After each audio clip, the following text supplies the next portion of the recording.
Hello.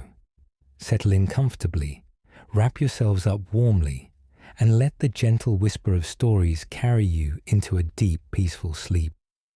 From the late 19th century into the early 20th, the American West beckoned with the promise of land and a new beginning. Yet, this vast expanse was no idyllic landscape. It was a crucible forged by ash and grit, where survival depended not on the romanticized gunslingers of legend, but on the unwavering resilience of individuals, particularly women. This era, often celebrated through the lens of masculine adventure, largely overlooks the fundamental role women played in transforming untamed wilderness into settled communities. Their contributions were not merely supportive but foundational, essential for the establishment and perpetuation of life west of the Mississippi.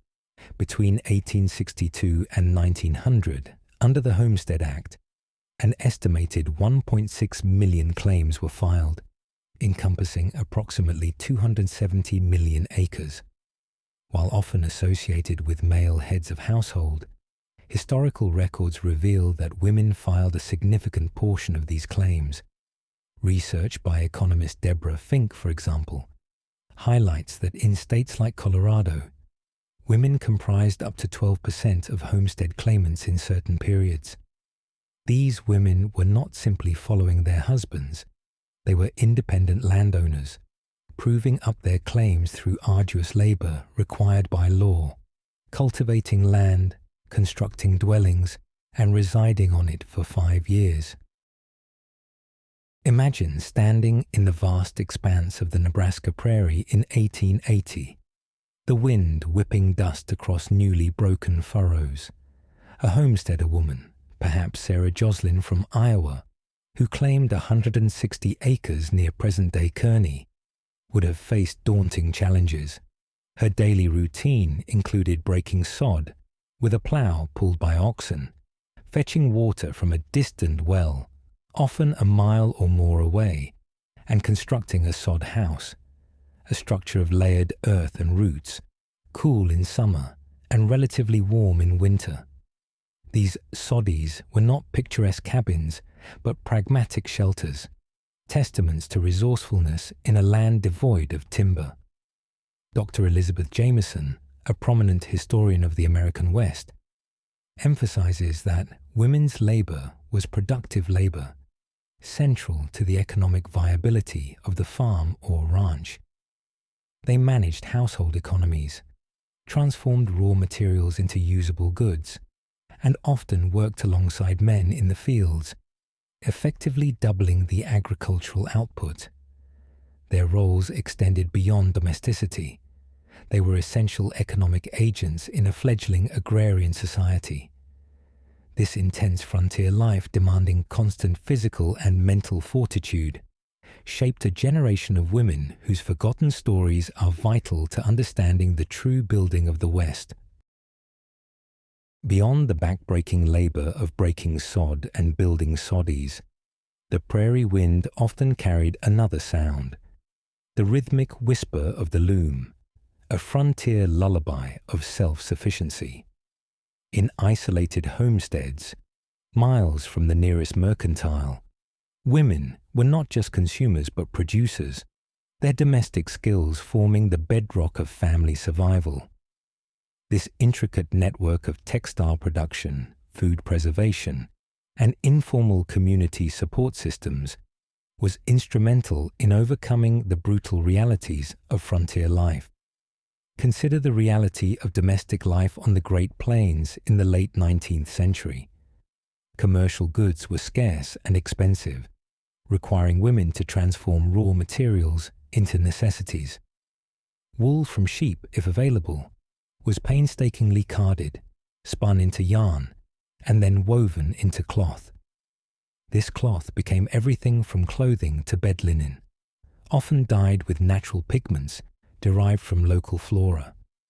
Beyond textiles, women were the primary custodians of food security. They preserved meats through smoking and salting, canned fruits and vegetables from gardens, and baked bread daily, often from grain they helped harvest and grind. This daily, relentless work directly counteracted the harsh climate and economic isolation, preventing starvation and fostering a degree of comfort in a comfortless land. Historian Joanna L. Stratton's collected testimonies in Pioneer Women, Voices from the Kansas Frontier, illuminate these efforts. One account describes a woman, alone while her husband traveled for supplies, spinning wool by lamplight and weaving cloth for her children's clothes, knowing that these garments were their only protection against the harsh Kansas winters. This wasn't merely a hobby, it was a critical economic function, directly contributing to the family's solvency and health. The absence of readily available medical care also thrust women into roles as primary caregivers and healers, utilizing knowledge of herbal remedies and practical nursing skills, often passed down through generations. These uncelebrated tasks kept families alive, healthy, and clothed, stabilizing nascent communities long before formalized institutions arrived. The whispers of the loom were not just sounds, but the very murmurs of civilization taking root in a challenging new world, orchestrated largely by the hands and minds of resourceful women. Before the sod houses stood and the looms whirred, the journey began with the creaking protest of wagon wheels and the rhythmic thud of hooves. The wagon train symphony, a prelude to settlement orchestrated across vast American landscapes.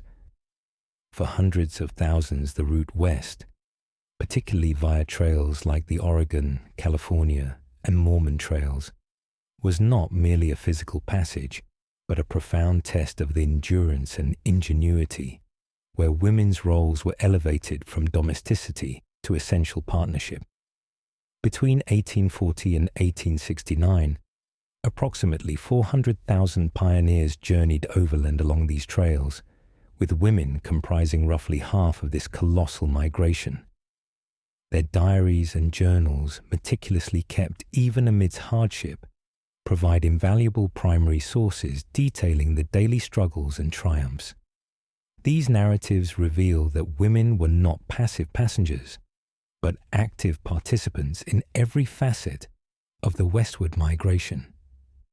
Dr. Sandra Myers, in her seminal work Westering Women, highlights that women were responsible for cooking, childcare, nursing the sick, and often driving the teams, collecting fuel, and walking for miles to lighten the load.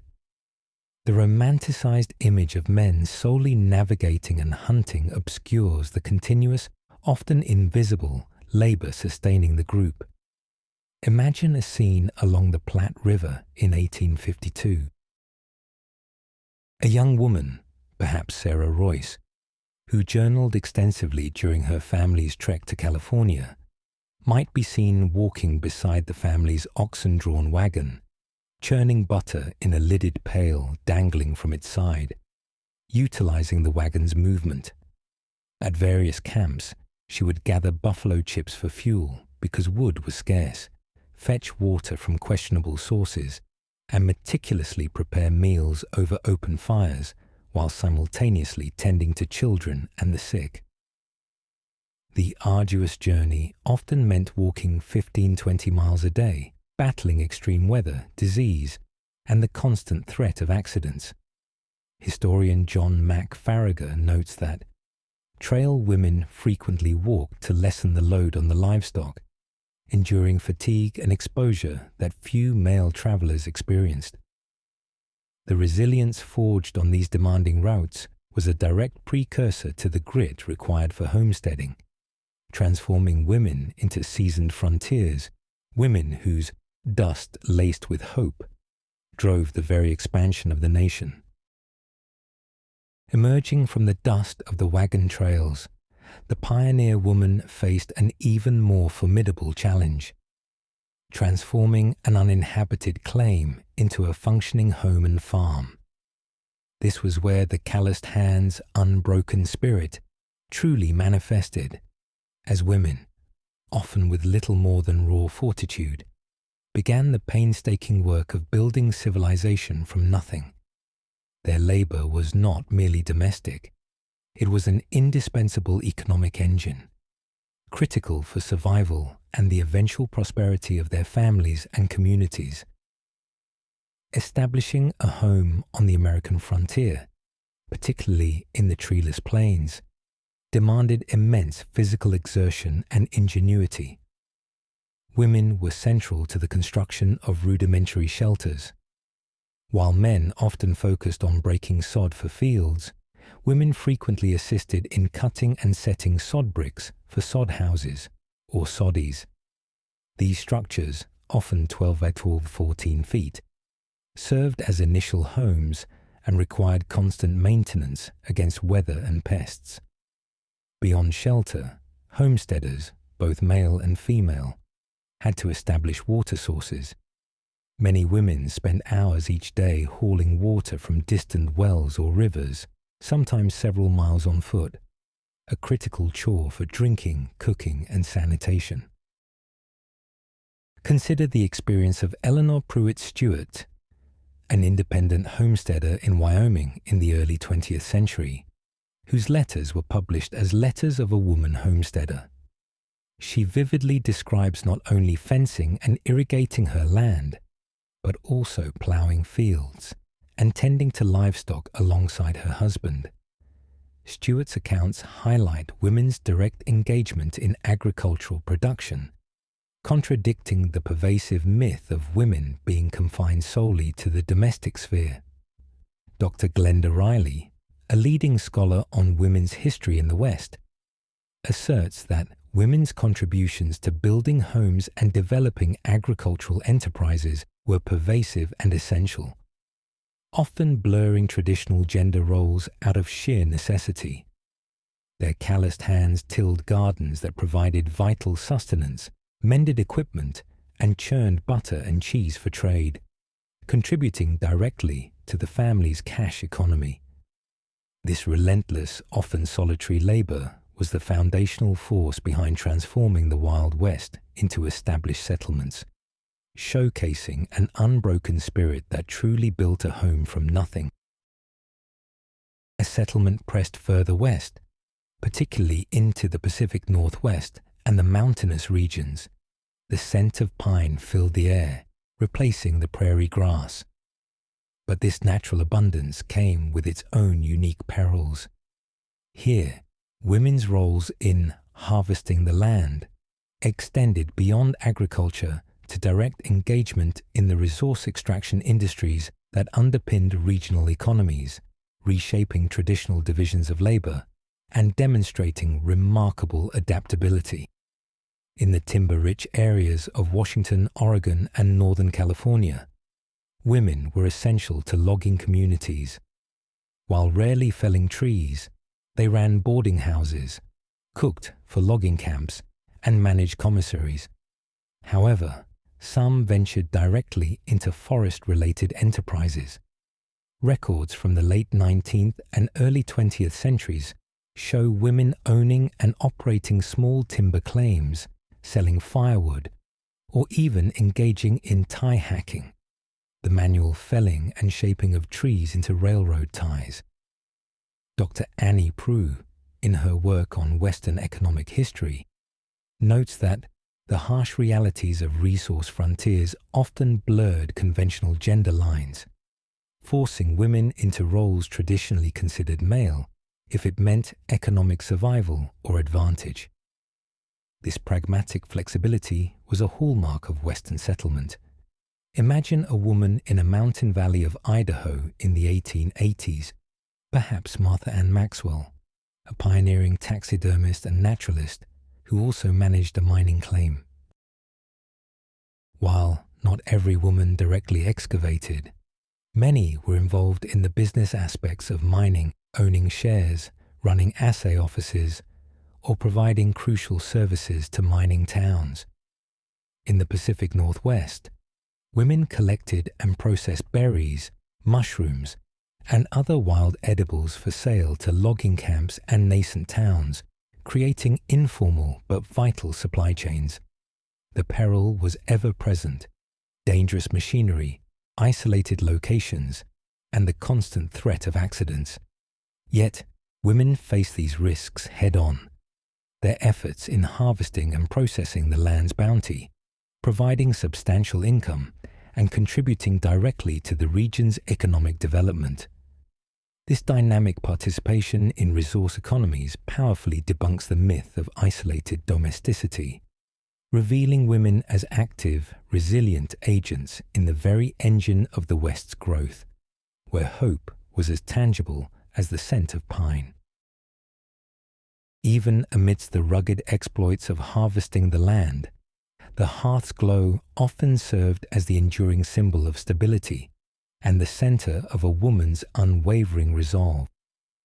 Far from being confined, the domestic sphere on the frontier was a command center, a place where women generated economic value, maintained social order, and cultivated the very fabric of community.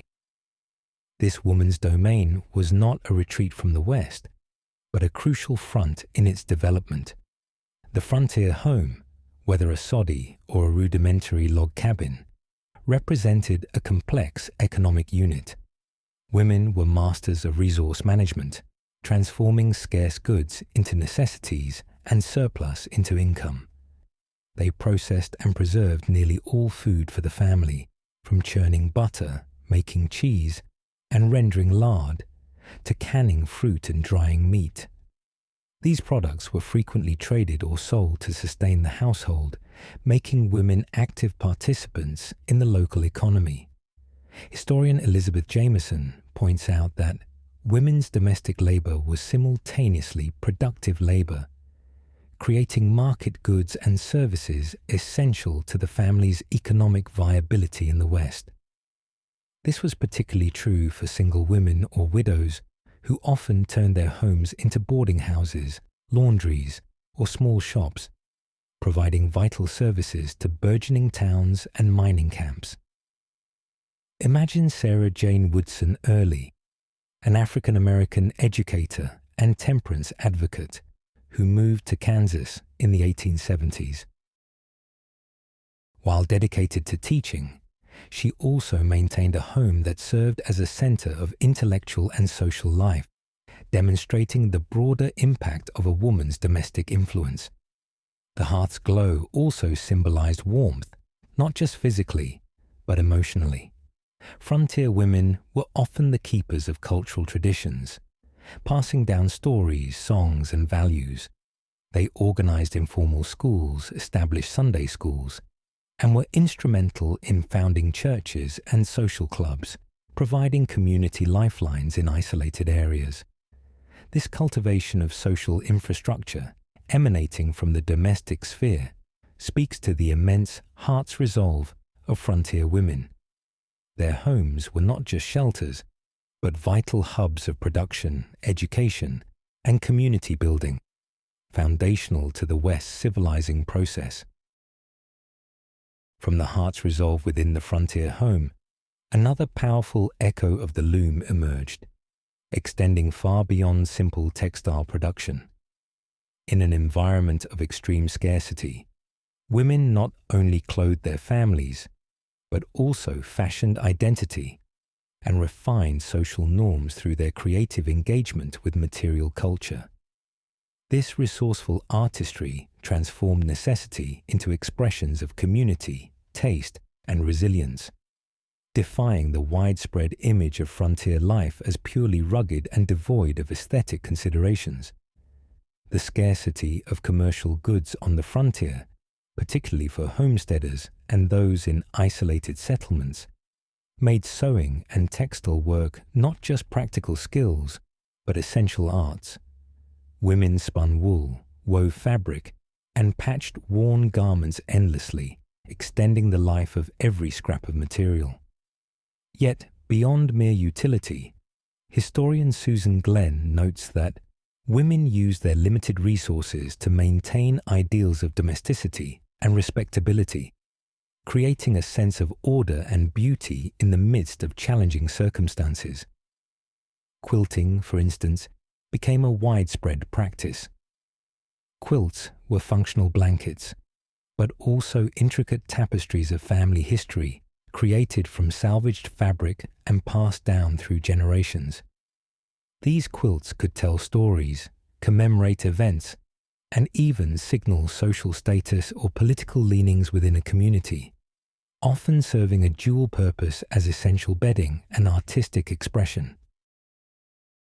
Imagine a group of women gathered for a quilting bee in a Nebraska soddy in the 1870s.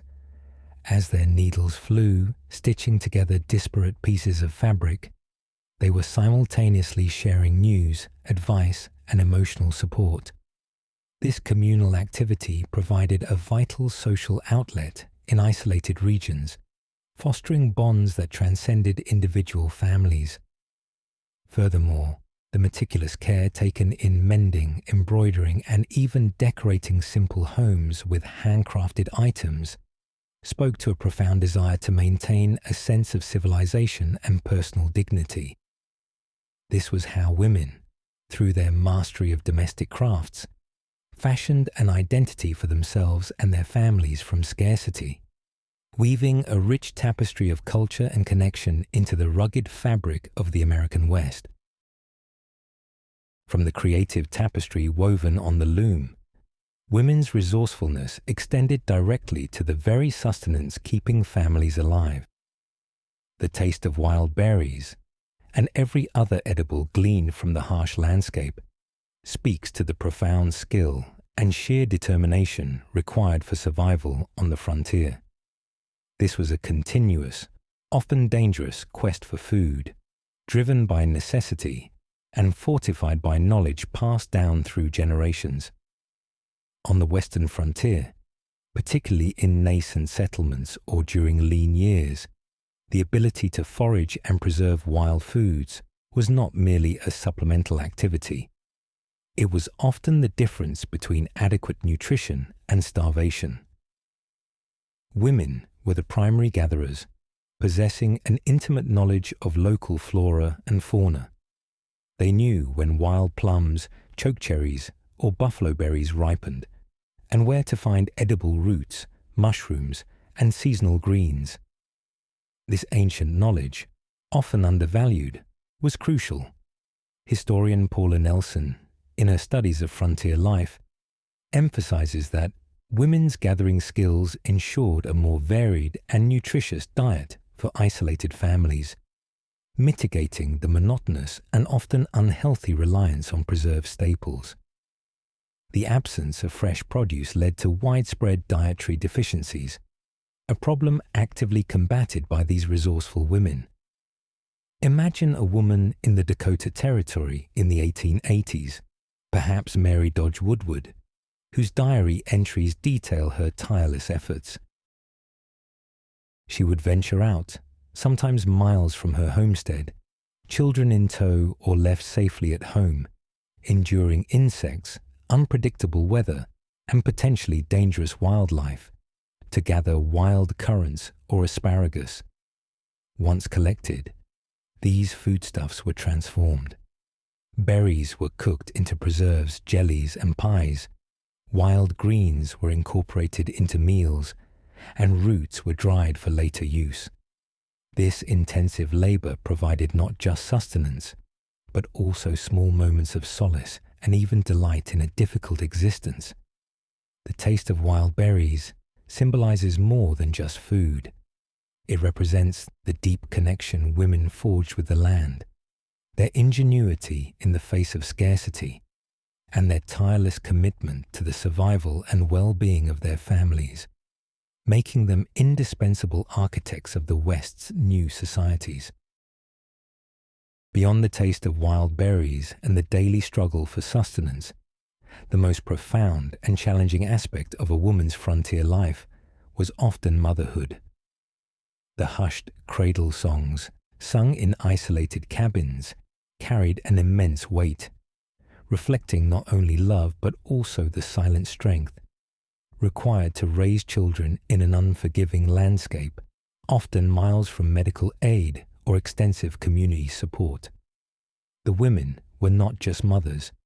They were the primary educators, nurses, and moral compasses for the next generation of Western settlers. Childbirth on the frontier was an inherently dangerous endeavor. Without access to doctors or hospitals, most women relied on midwives, often other experienced pioneer women, or faced the ordeal alone. Statistics from the era, though sometimes unreliable, suggest significantly higher maternal and infant mortality rates on the frontier compared to established Eastern communities. For instance, studies of Midwestern frontier populations indicate maternal mortality could be as high as 1 in 50 births, and infant mortality rates approached 20–30%. Despite these risks, women continued to bear children, often large families, who were crucial as labor on the farm. Historian Lillian Schlissel's research underscores the immense physical and emotional toll, noting that the experience of birthing and raising children under such harsh conditions fundamentally shaped the identities of frontier women. Imagine a sod house in Kansas in 1875. A mother, perhaps Sarah Elizabeth Bixby, whose memoirs recount her life in a primitive dwelling, might be tending to a sick child, using traditional remedies and sheer determination, while simultaneously preparing meals and managing her household. Education, crucial for a child's future, often fell solely to the mother, who would teach reading, writing, and arithmetic using whatever scarce books or materials were available. Frontier mothers instilled values of hard work, resilience, and self-sufficiency, essential for survival in their world. Their silent strength in facing disease, accident, and the constant threat of loss, while nurturing children, stands as a testament to their pivotal role in building not just homes, but resilient communities that would endure and grow. The cradle songs were whispers of hope and determination, sung by women who were truly the quiet architects of the future West.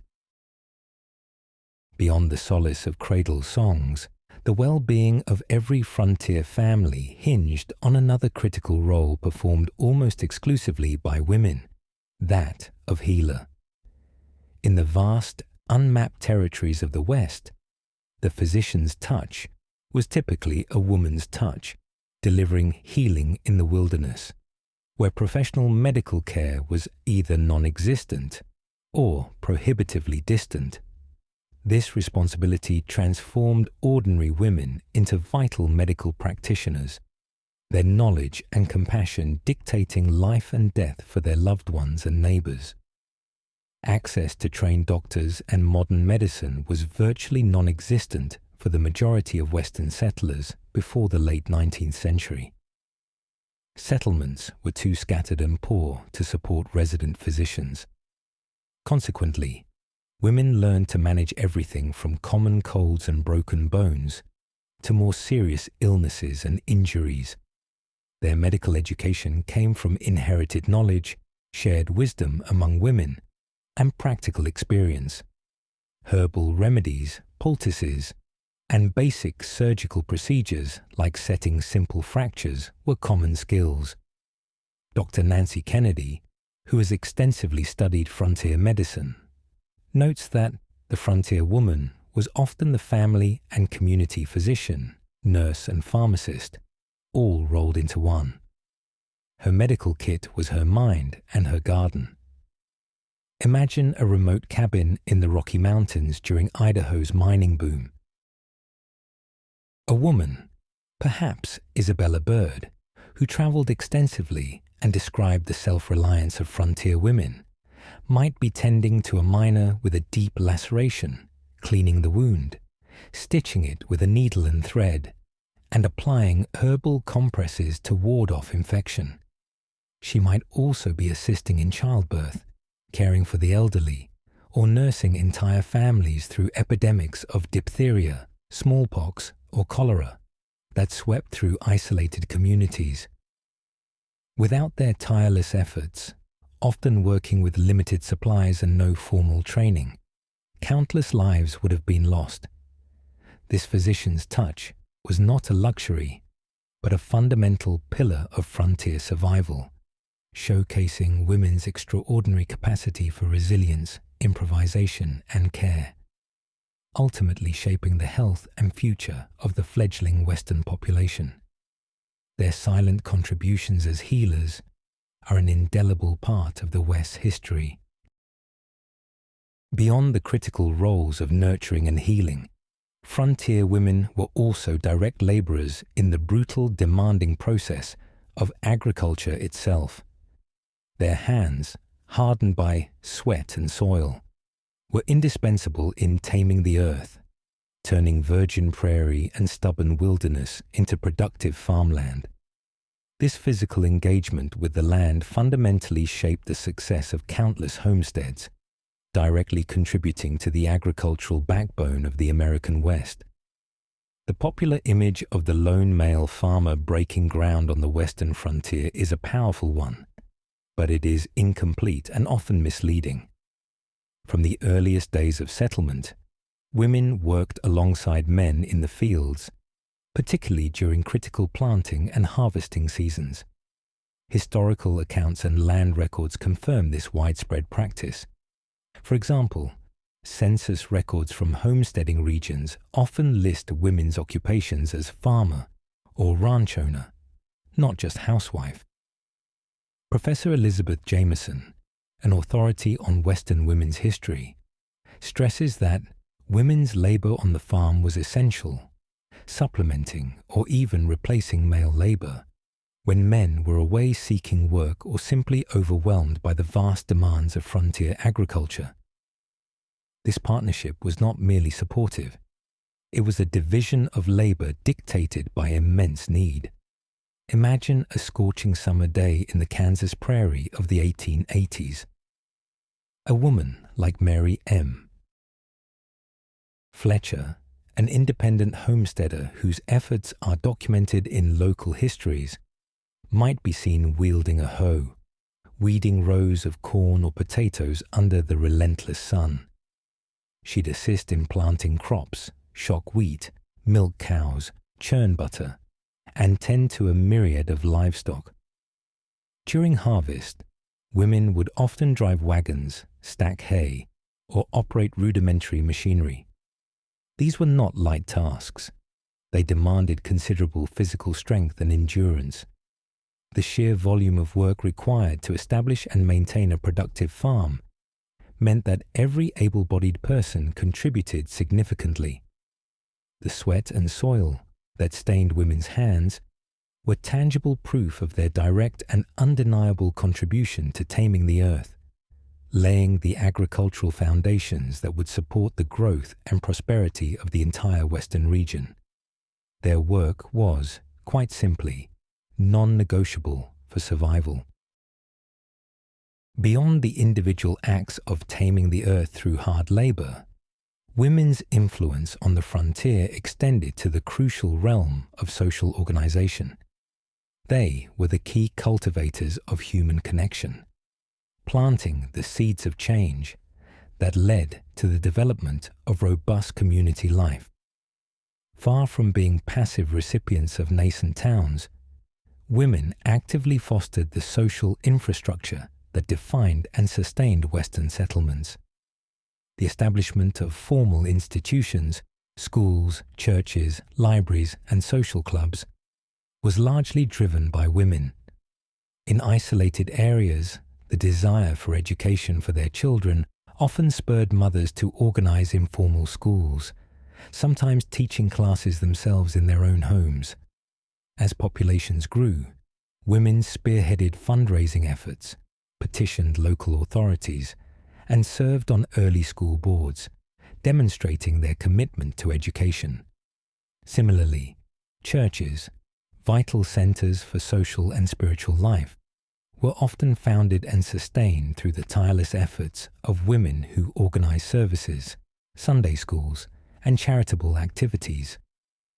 Dr. Ann Butler, in her research on women in the American West, emphasizes that women were the primary civilizers of the frontier. bringing with them and diligently working to establish the social institutions that transformed the raw settlements into communities. Imagine a nascent town in Montana during the late 19th century, perhaps Helena or Butte. Women, like Molly Foster Ruprecht, an active community organizer and letter writer, wouldn't just attend church. They would be the ones planning the bake sales, organizing the ladies' aid societies, and advocating for a permanent church building. These seemingly domestic activities were, in reality, powerful acts of community building, creating networks of support and shared purpose. Book clubs, literary societies, and temperance unions also emerged through women's initiatives, offering intellectual stimulation and avenues for collective action. These efforts provided essential social cohesion, mitigating the loneliness and harshness of frontier life.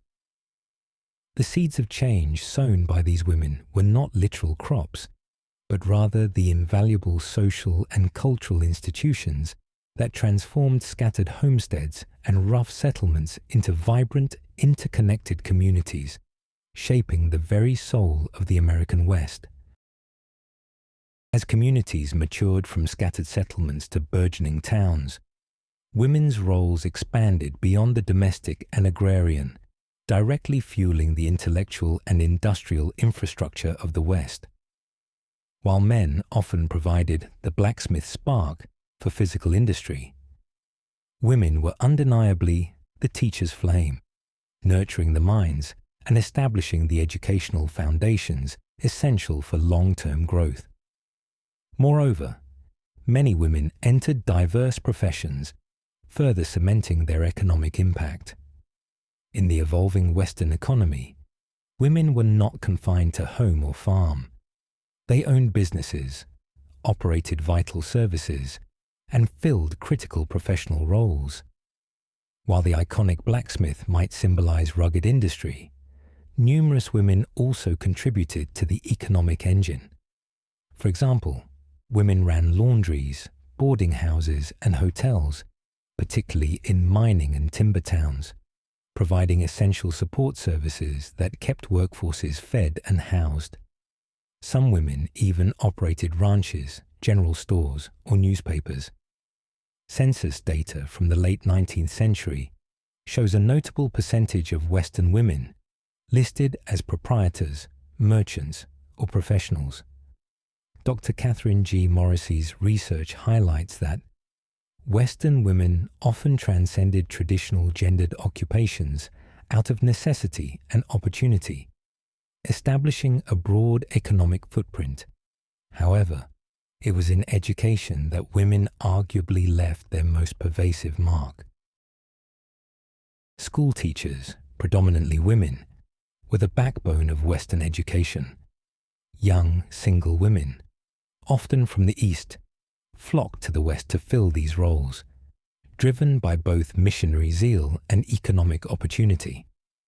They taught in one-room schoolhouses, often for meager wages, enduring harsh conditions and isolation. By the 1870s and 1880s, women comprised over 70% of the teaching force in some Western territories.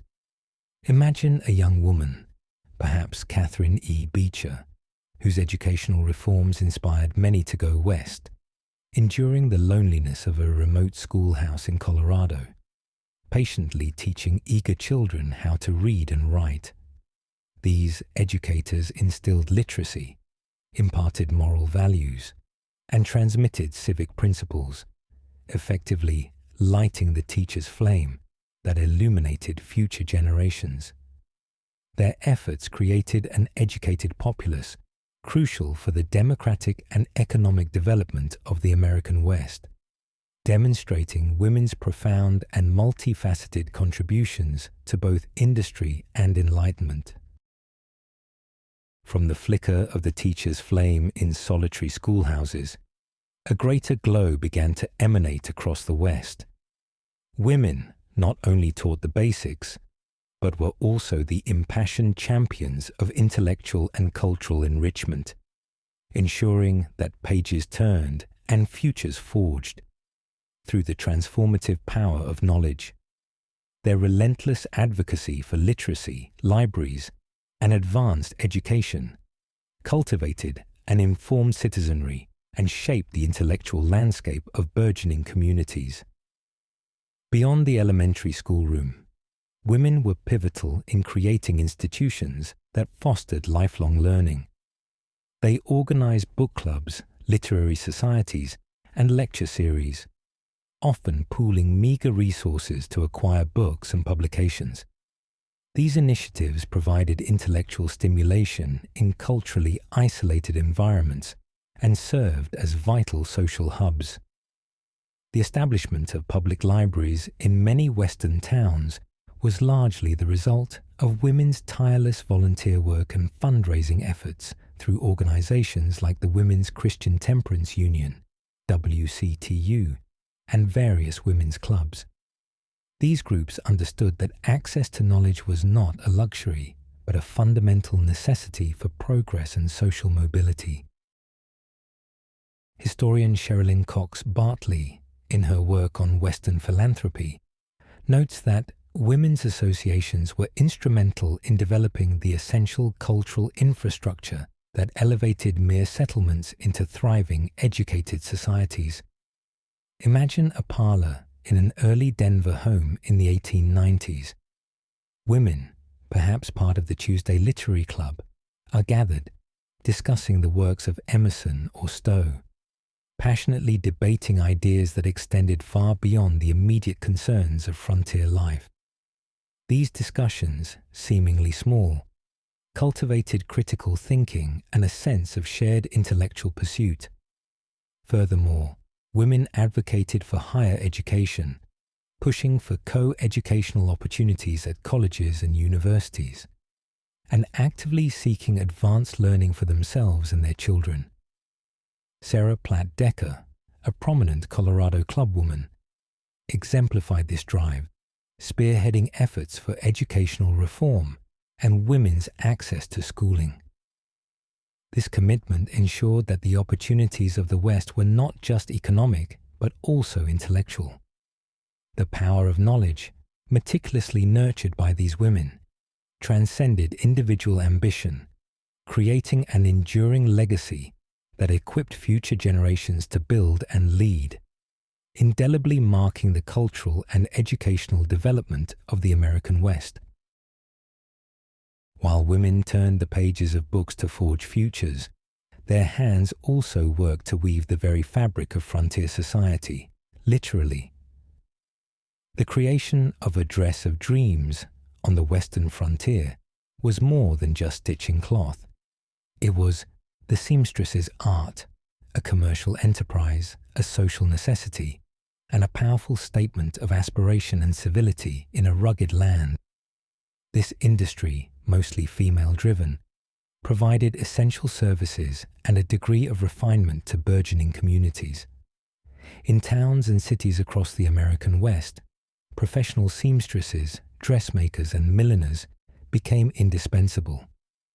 Unlike the homesteaders who made clothes out of necessity, these skilled artisans operated small businesses, catering to a growing demand for fashionable and functional clothing. Newspapers from places like San Francisco, Denver, and Portland routinely carried advertisements for fancy dressmaking or millinery establishments, indicating a thriving market. These women, many of whom were single or widowed, leveraged their craft to achieve economic independence and contribute significantly to their local economies. Dr. Susan Call, a scholar of Western material culture, notes that dressmakers and milliners were not just purveyors of fashion, they were entrepreneurs, often playing key roles as community builders and employers of other women. Imagine stepping into a dressmaker's shop in Victorian-era San Francisco in the 1870s. The air might be filled with the rustle of silks and the soft whir of early sewing machines. A woman, like Madame Caroline of San Francisco, a well-known dressmaker during the Gold Rush era, would be meticulously fitting a client, discussing fabrics imported from the East or even Europe, and transforming simple bolts of cloth into elegant gowns and tailored suits. These garments were crucial for establishing social status, participating in civic life, and maintaining a connection to the broader national and international culture. For many, a new dress was a profound symbol of hope and progress. This seamstress's art was not a peripheral occupation, but a central force in the economic and social development of Western towns and cities, providing livelihoods for thousands of women and dressing the dreams of a society striving towards refinement and permanence.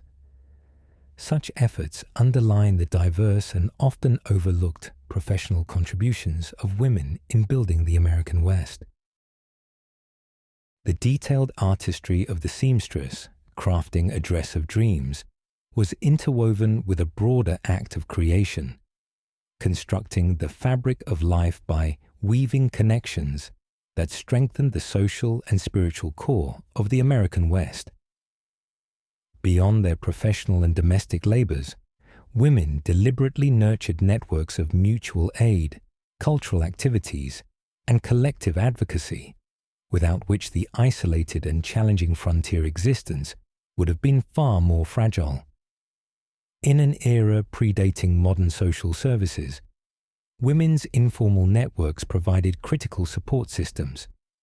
Quilting bees, sewing circles, and communal food preservation efforts brought women together, allowing them to share resources, skills, and emotional burdens. These gatherings were not just social events. They were vital for disseminating information, offering comfort during illness or hardship, and creating a sense of belonging in transient communities. As Dr. Glenda Riley states, women's voluntary associations and informal networks were the glue that held Western communities together, especially in times of crisis. This collective action extended into more formalized structures as well. Consider the role of women in benevolent societies and charitable organizations across the West. Organizations like the Ladies' Aid Societies, Women's Christian Temperance Union, WCTU, and various church auxiliaries were instrumental in establishing orphanages, hospitals, and relief efforts for the poor and marginalized. For instance, in cities like Portland, Oregon, women's benevolent societies were active in providing homes for unwed mothers and aid to destitute families. These groups, fundamentally driven by women, raised funds, volunteered countless hours, and lobbied local governments for social welfare initiatives. Abigail Scott Duniway, a prominent suffragist and humanitarian in Oregon, exemplified this spirit, advocating for women's rights and social reforms. The fabric of life they wove was one of compassion, cooperation, and collective responsibility. These intricate connections, often overlooked in dominant narratives, were fundamental to the survival and eventual flourishing of Western civilization, highlighting women's essential role in building social cohesion and human infrastructure in a raw and developing land. The intricate fabric of life woven by women on the frontier was often punctuated by the tangible comforts of food, particularly those emanating from the hearth. From the humblest sod house to the bustling town, the baker's warmth provided both essential sustenance and comfort, transforming the raw produce of the West into nourishing meals and vital sources of income. This culinary artistry was a daily act of survival, creativity, and community building, showcasing yet another indispensable facet of women's contributions. For most frontier women, baking was a ceaseless and physically demanding chore. Without modern conveniences, bread was kneaded by hand, often from coarsely ground flour, and baked in outdoor ovens or heavy cast-iron Dutch ovens over open fires. This process alone could consume several hours daily. Beyond daily bread, women transformed foraged items, garden produce, and hunted game into a diverse range of foods, from wild berry pies to savory stews. This expertise was critical for maintaining family health and morale, mitigating the monotony and often poor nutrition of frontier diets. Dr. Sarah Barringer Gordon, a historian of American foodways, notes that the frontier kitchen was a hub of production, where women converted raw agricultural goods into edible forms, extending their shelf life and creating a varied diet in challenging circumstances. Imagine a small, bustling kitchen in a Colorado mining town in the 1880s. A woman like Mary Sifton, who ran a successful boarding house in Leadville, might be seen overseeing several ovens, baking dozens of loaves of bread, pies, and cakes to feed hungry miners and travelers. Her culinary skills were not just for her own family. They were a commercial enterprise providing essential services to the community. Many women leveraged their baking talents to earn vital cash, selling bread, pastries, or even entire meals from their homes. These pie mothers and biscuit bakers filled a crucial niche, providing ready-to-eat food in an environment where restaurants were scarce and often rudimentary. The simple act of baking, therefore, transcended domestic duty. It was a powerful economic tool, a source of profound comfort in a harsh land, and a testament to women's enduring determination to provide both sustenance and comfort to those building the American West. The baker's warmth was quite literally the warmth of civilization taking hold.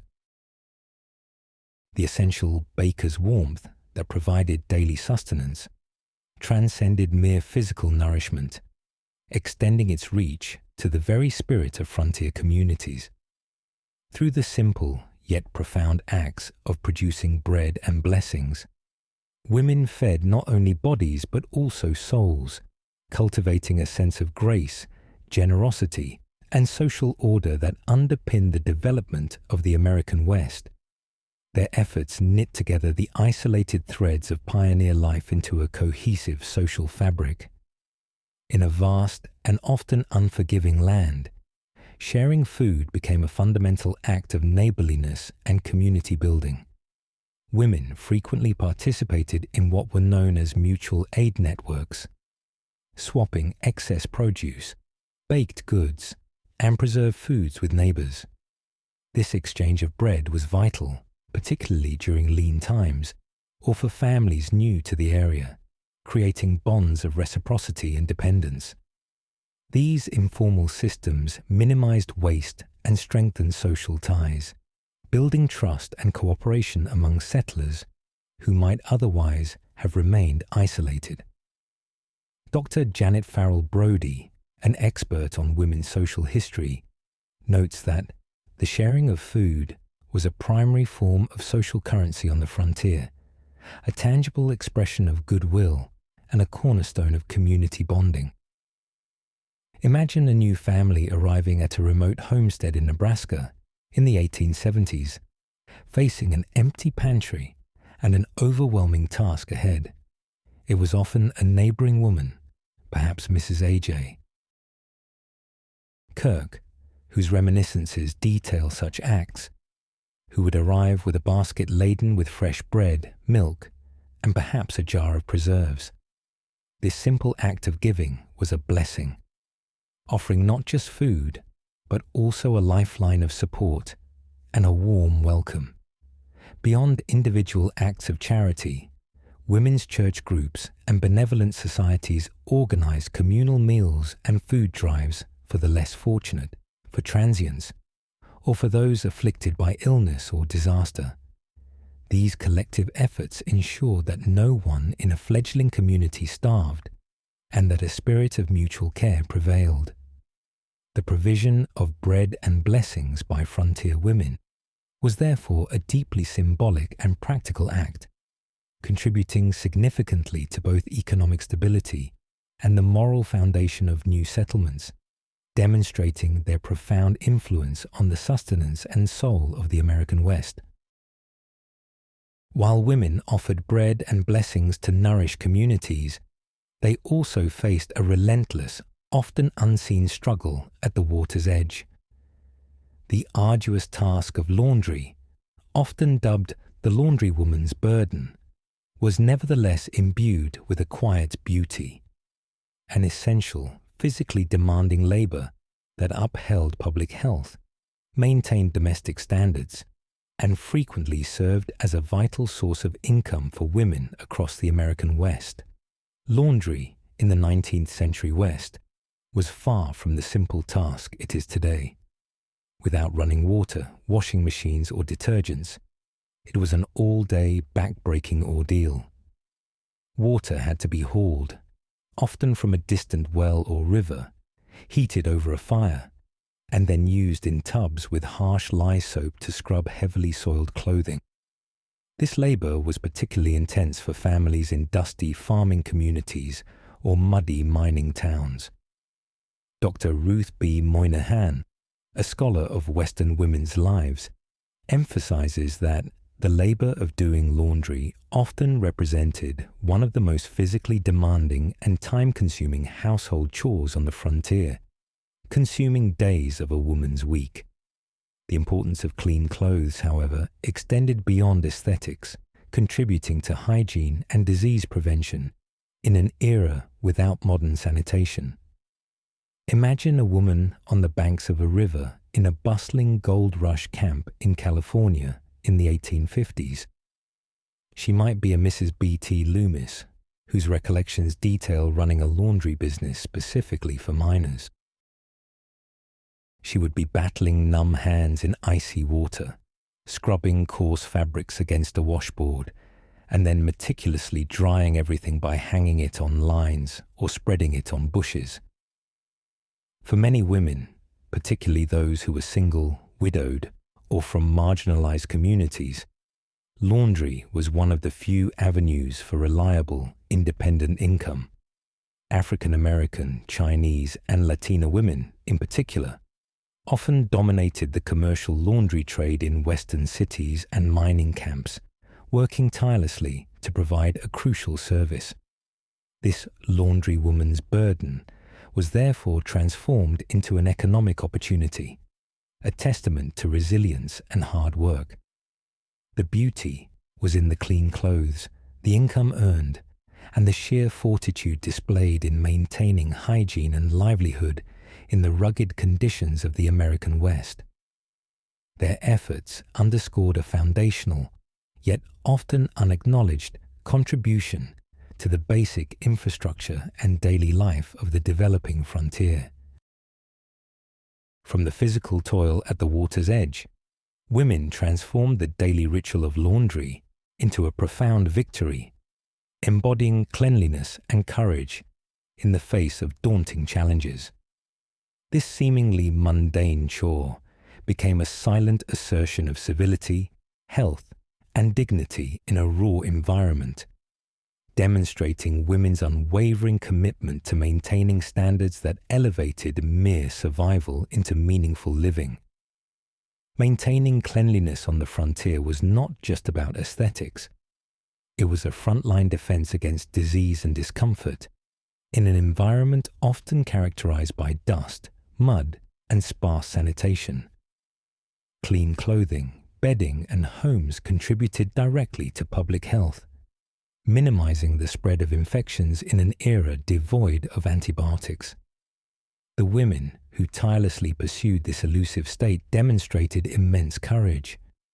They faced not only the physical demands of the task, but also the constant battle against dirt, pests, and the psychological toll of unrelenting labor.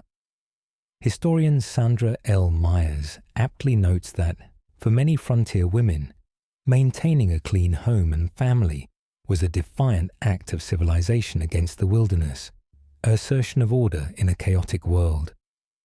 Imagine a sod house interior in the Nebraska sandhills, circa 1885. A woman, perhaps Susanna Collins, whose diary details the struggle for hygiene, has just finished a 3-day laundry cycle. Her small dwelling, once filled with steam and soiled linens, now boasts freshly scrubbed floors and neatly folded clothes infused with the scent of sun and wind. This was not a small achievement. It required planning, patience, and sheer physical endurance. Women often improvised, using cactus fibers for scrubbers or recycled lye from wood ash to make soap. The small victory of a clean home and fresh clothing bolstered morale, provided a sense of normalcy, and visibly marked a family's determination to thrive rather than merely subsist. This dedication to cleanliness and courage reflects a deeper commitment to progress and well-being. It underscores that beyond the grand narratives of expansion, it was these everyday acts of tireless labor and unyielding spirit, championed by women, that truly laid the groundwork for a habitable and civilized American West. Even amidst the small victories of cleanliness and daily upkeep, the stark reality of the frontier meant that loss was an ever-present shadow.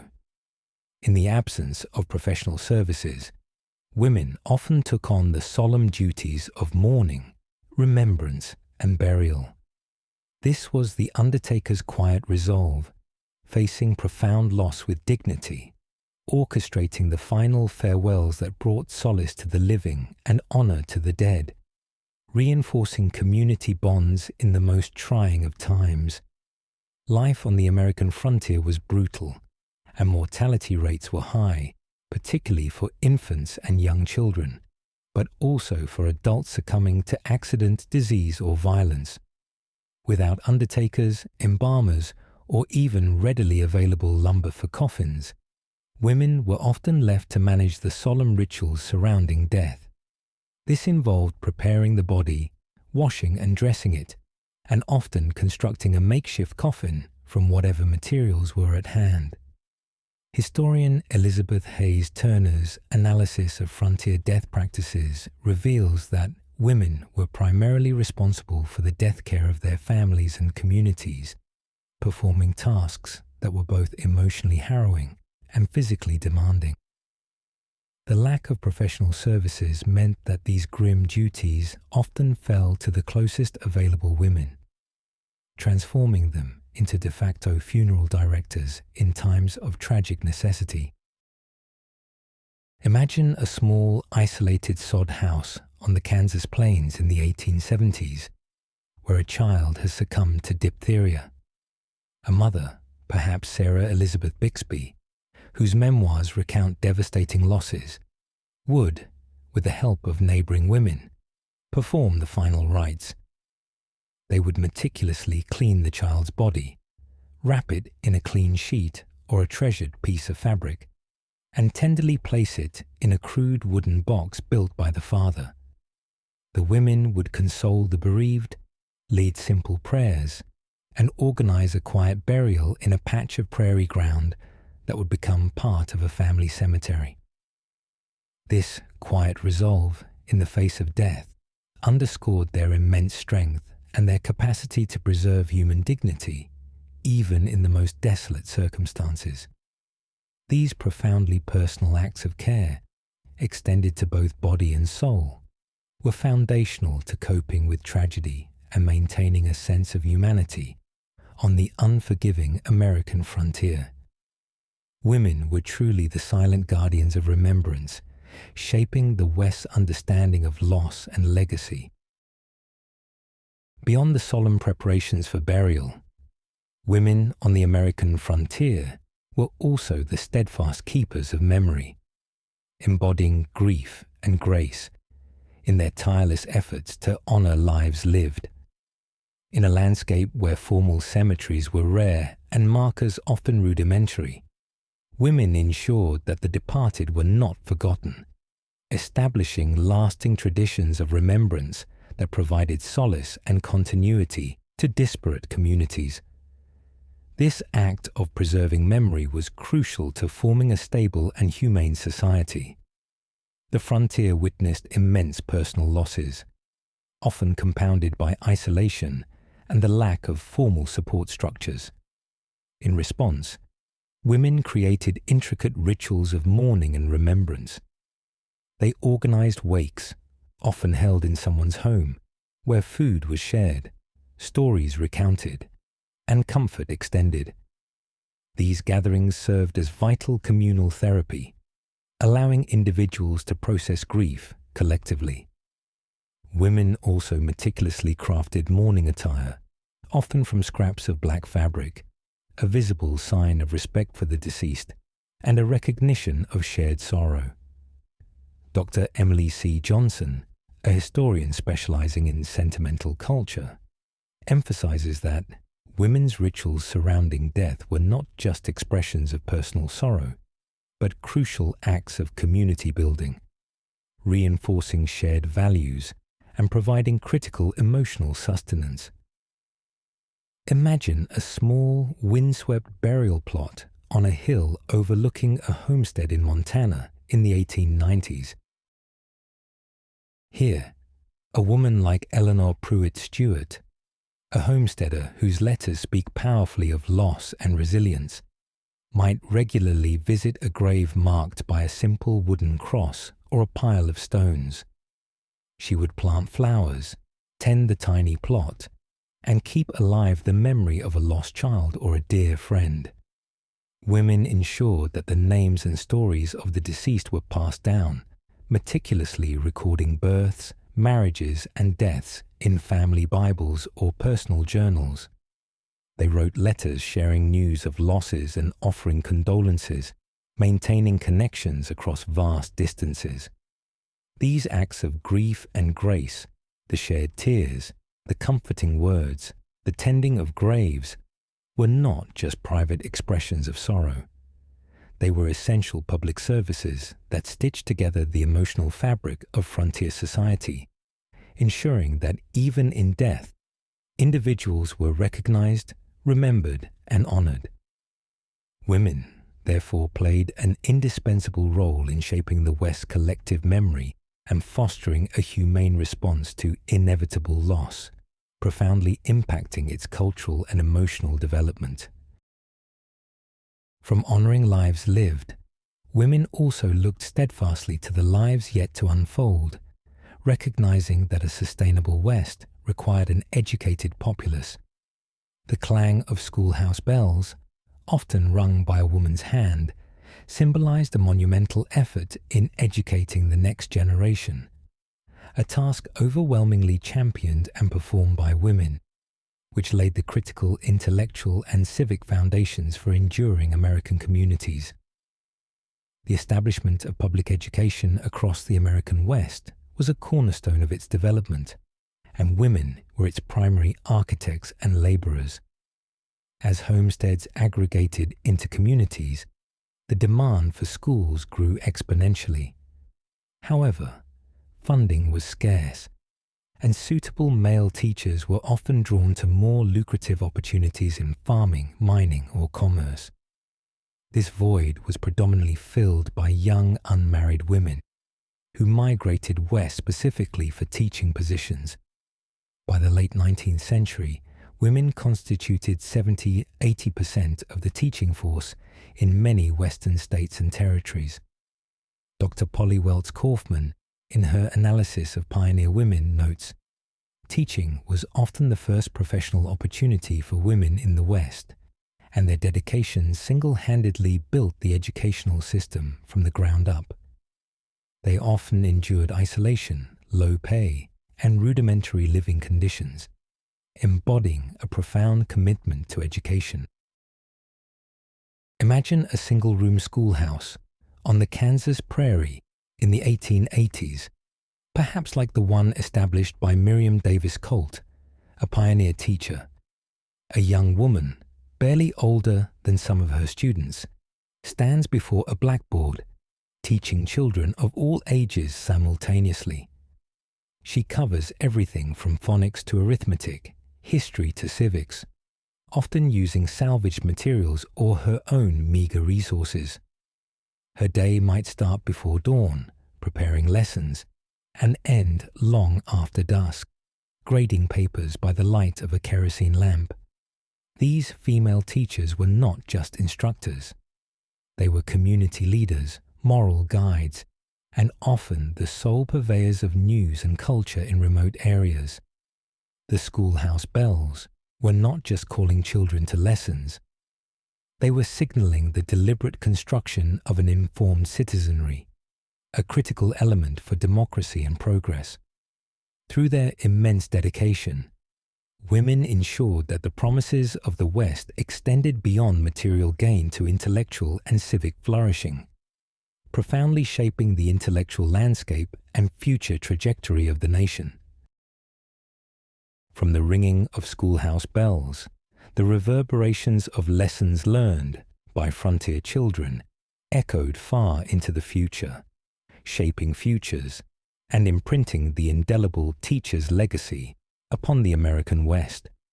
The profound impact of these dedicated women educators extended beyond academic instruction.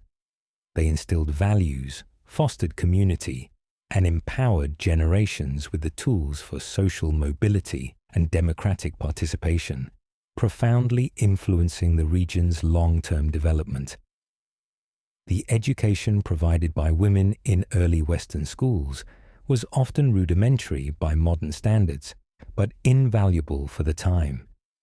Beyond teaching the 3 R's, reading, writing, and arithmetic, teachers imparted lessons in civics, morality, and practical skills. They aimed to cultivate not just educated individuals, but responsible citizens and productive members of society. This foundational learning was critical for homesteaders needing to read government land documents, merchants needing to manage accounts, and for everyone participating in a democratic society. Dr. Doris Weatherford, a significant voice in women's history, asserts that the widespread literacy and civic engagement in the West were largely a direct result of the dedicated, often underpaid labor of female teachers. Their efforts helped bridge the gap between a raw frontier and a civilized society. Consider the ripple effect from a single classroom in a remote Oregon settlement in the 1870s. A teacher, perhaps Mary Reeker, who served multiple terms on the school board after teaching, would have taught children from diverse backgrounds, immigrants, Native Americans, and children of American settlers. These students, equipped with literacy and basic knowledge, would go on to establish farms, open businesses, become local leaders, and even pursue higher education. Many former students would themselves become teachers, perpetuating the cycle of learning that their early female mentors had initiated. The teacher's legacy was not just in individuals' acquired knowledge, but in the collective uplift of communities. It was in the ability of towns to establish functioning governments, newspapers, and sophisticated economic systems. By fostering foundational literacy and critical thinking, frontier women, through their enduring teacher's legacy, irrevocably shaped the intellectual, social, and economic landscape of the American West, demonstrating an influence far exceeding the confines of any schoolhouse. Their quiet dedication became a beacon for future generations, transforming a wilderness into a land of opportunity. While women imparted essential lessons in schoolhouses, they also played a significant, often pioneering role in the economic engines of the West, transforming nascent trade into bustling centers of exchange. The general store's bounty, more than just goods on shelves, symbolized commerce and community, a critical hub where women not only bought and sold, but frequently owned and operated businesses, laying the groundwork for thriving Western economies. The general store was the lifeline of many Western towns, a central point for acquiring everything from farm implements and dry goods to medicines and mail. Although often seen as a male domain, women were deeply involved. In numerous cases, they owned and managed these establishments, acting as proprietors, clerks, and bookkeepers.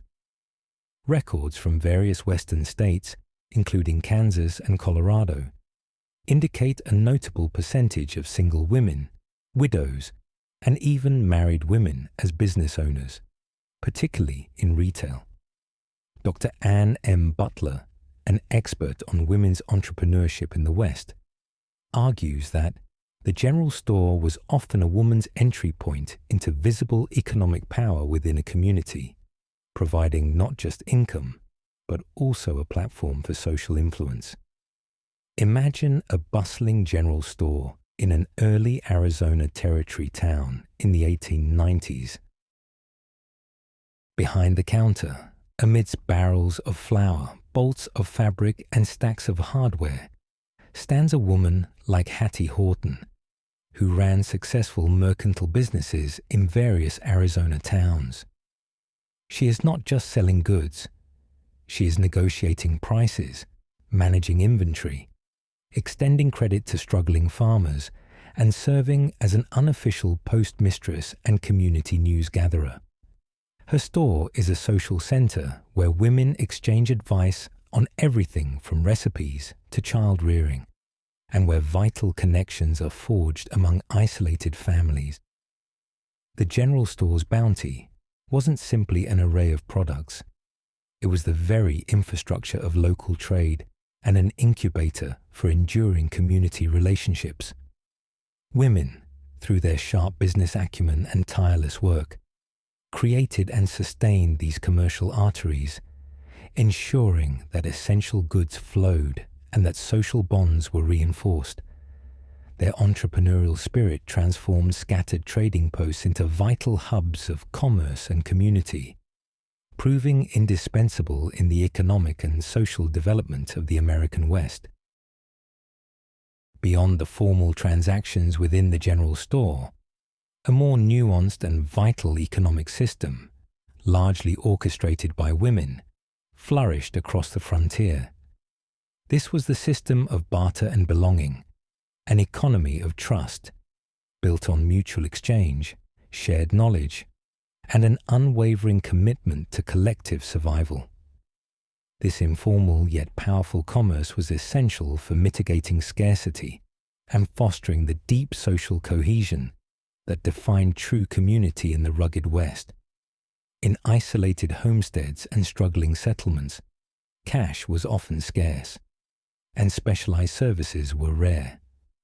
Women became masters of creative exchange, bartering goods and labor to meet their families' needs and support their neighbors.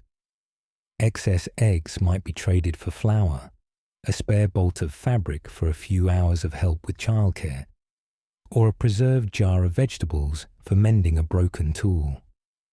This system extended beyond tangible goods into invaluable services. A woman skilled in midwifery might assist at a birth in exchange for a season's worth of eggs, or a talented seamstress might fashion garments in return for homegrown produce. Historian Margaret Bell, whose work explores frontier economic practices, emphasizes that the barter system, sustained predominantly by women, provided a crucial safety net and facilitated a fluid exchange of necessities that formal markets simply could not always provide. Imagine a visit between homesteads in the Texas Panhandle in the 1880s. A woman, perhaps Molly Dorsey, whose letters detail these exchanges, has traveled several miles to share her surplus of dried apples, knowing her neighbor has an abundance of fresh milk. This interaction is more than just a transaction. It's a reaffirmation of mutual dependence, a chance to share news, and a reinforcement of communal bonds. These exchanges cultivated a profound sense of belonging.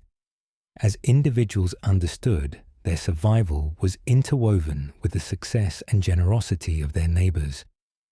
The economy of trust was rooted in the integrity of individuals and the reliability of their offerings, fostering a moral economy that prioritized communal welfare alongside individual gain.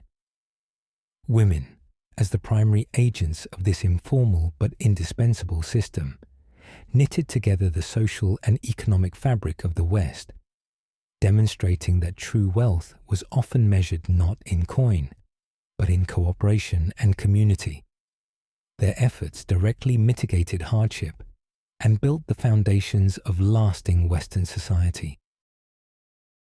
Beyond the bartering and daily rhythms of frontier life, some women also wielded a different, yet equally powerful tool: the written word.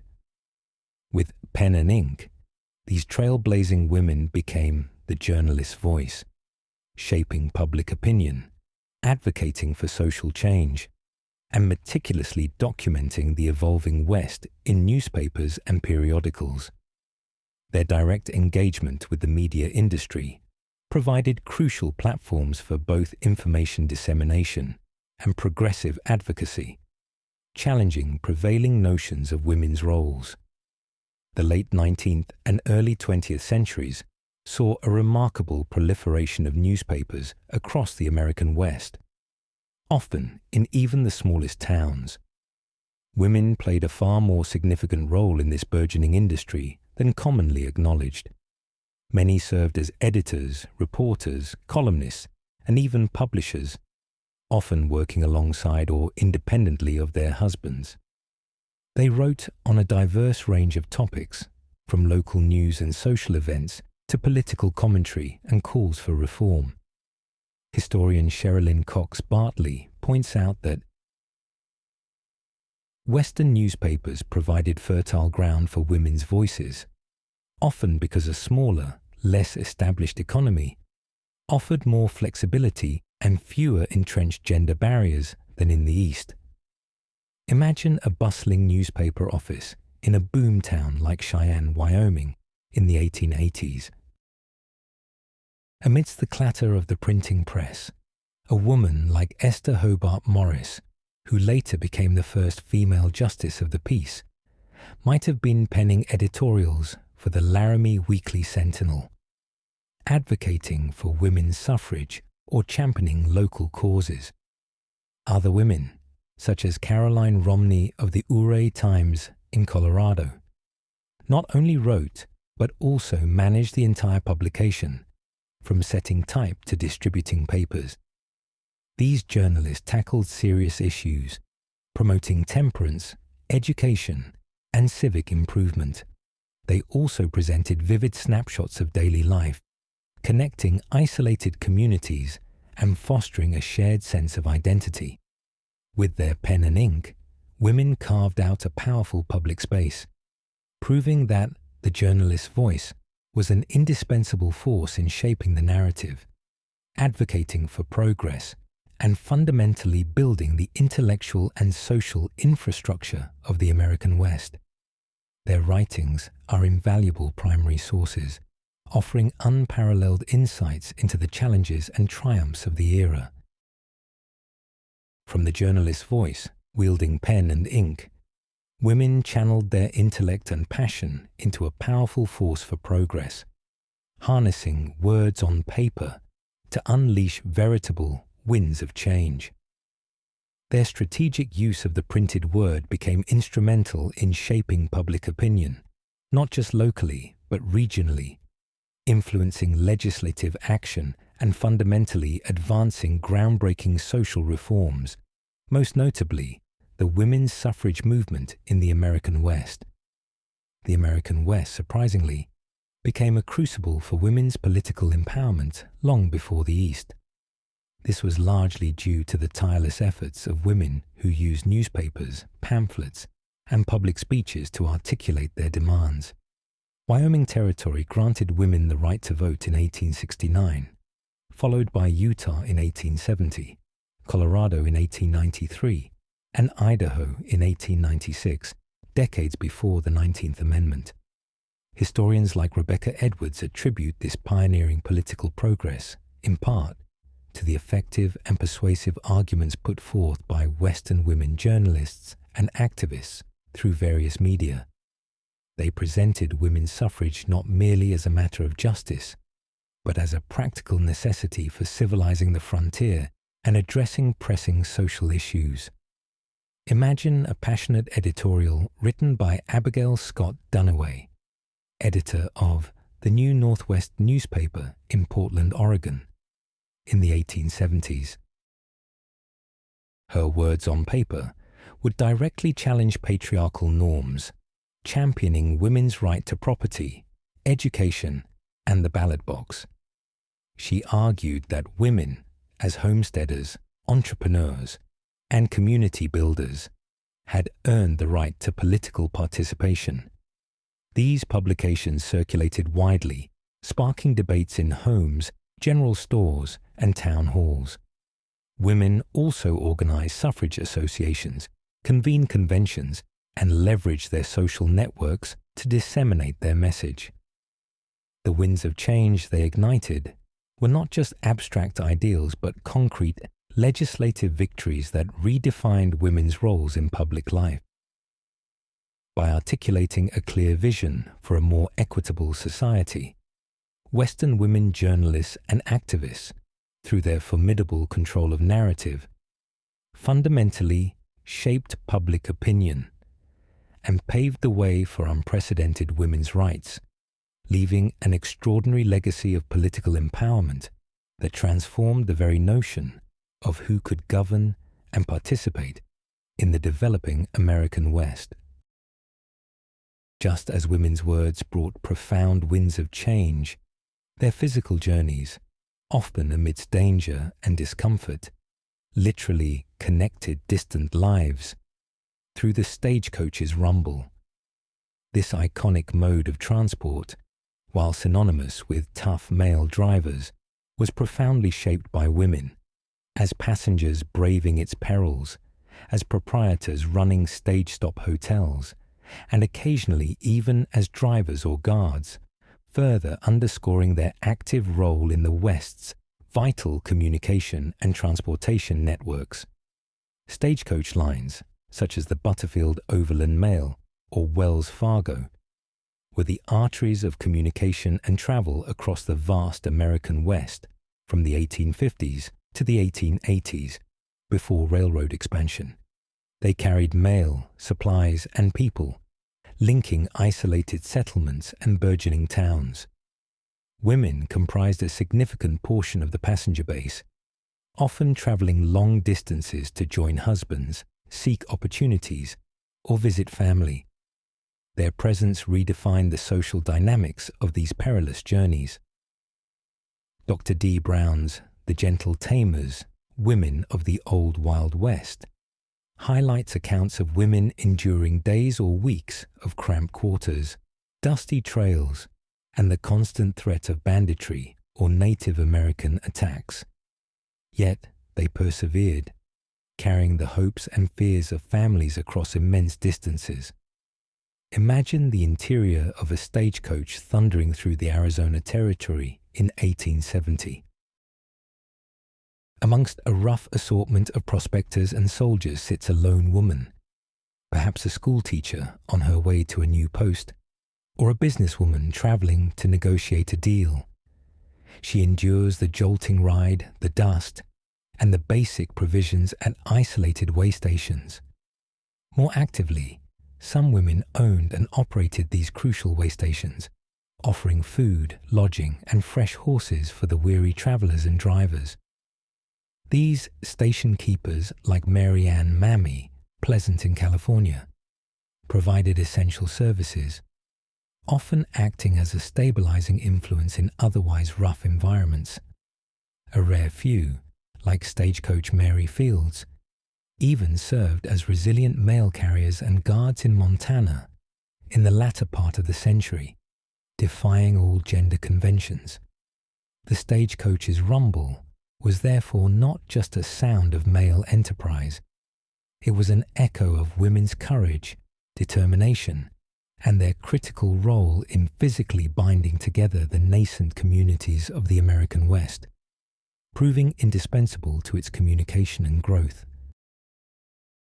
The arduous journeys by stagecoach, though fraught with peril, were often undertaken in pursuit of joys, literally bridging the divide of distance and isolation that characterized the vast American West.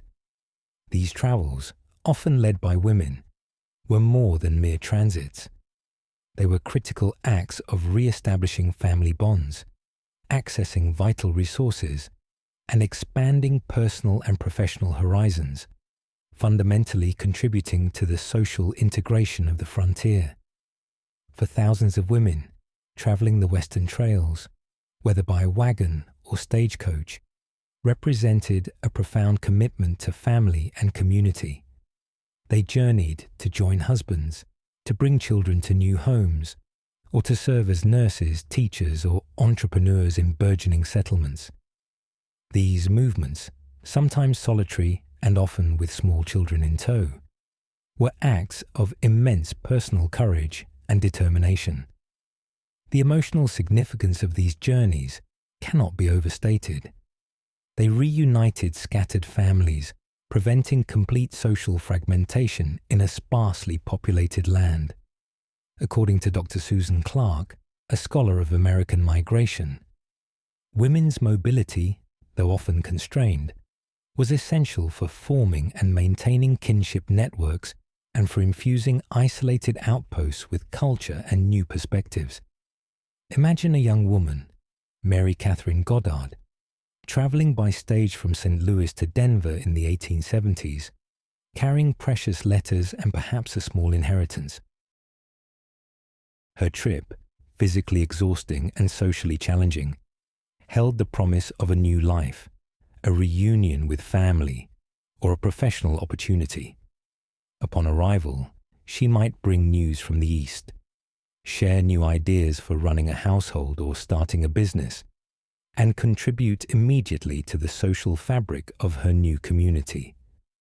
These journeys were often punctuated by joys, the sight of familiar faces, the comfort of a warm meal at a way station, or the anticipation of a new beginning. Women also became critical conduits of communication, carrying letters, stories, and cultural traditions across the expanse. Their presence, whether permanent or transient, introduced a vital element of stability, civility, and human connection into the often rough and ready Western landscape. By undertaking these demanding journeys and joys, women actively bridged the divide between isolation and community, bringing humanity and continuity to the evolving American West, and proving indispensable to its social and cultural development. As women traversed the vast distances, building connection and community, another profound force provided solace and structure in the unpredictable West. Faith, the sound of church bells ringing, whether from a makeshift tent or a newly constructed steeple, symbolized a deep faith in the wilderness, a spiritual resilience often cultivated and sustained by women. Their tireless efforts were foundational not only for religious life, but also for the moral and social cohesion of nascent Western settlements. The establishment of religious institutions, primarily Protestant churches, was a crucial step in civilizing the American frontier. While ministers often traveled circuit routes, it was largely women who kept the flame of congregational life burning. They organized informal services in homes, taught Sunday school, and led prayer meetings. Their consistent dedication was essential for establishing permanent churches, raising funds for buildings, and maintaining communal worship. Dr. Peggy Pascoe, whose work explores religion in the American West, notes that women were the backbone of frontier churches, providing the labor, the spiritual leadership, and the community organizing power that made religious life possible where little formal structure existed. This commitment provided immense psychological and social support in an often harsh environment. Imagine a small group of homesteading families gathered in a sod house on a Sunday morning in Kansas in the 1870s. A woman, Perhaps a Mrs. P.V. Pennybacker, who later became a prominent clubwoman and educator, might be leading the hymn singing, reading scripture, and offering prayers. For many, this weekly ritual was a vital source of strength and hope, providing comfort against the loneliness and hardship of pioneer life. These women also organized ladies' aid societies and other church auxiliaries that engaged in significant charitable work, supporting the poor, the sick, and new arrivals. The church bells ringing, whether literal or metaphorical, represented more than just a call to worship. They symbolized the enduring human need for meaning, community, and moral order. Women's unwavering faith in the wilderness acted as a powerful stabilizing force, fostering a shared ethical framework and building the moral infrastructure that was as vital as any physical structure in the enduring development of the American West. The steadfast faith in the wilderness, often ignited by the ringing of church bells, converged to create more than just spiritual sustenance. It fostered tangible sanctuary and strength, drawing individuals into a collective spirit that fortified communities against the harshness of frontier life. This powerful communal force, largely marshaled by women, provided refuge, mutual aid, and advocated for social order, proving fundamental to the West's civilizing process and long-term societal stability. Frontier churches, regardless of denomination, often served as the first public buildings in new settlements, preceding even secular halls. More than mere places of worship, they quickly became multifunctional community centers.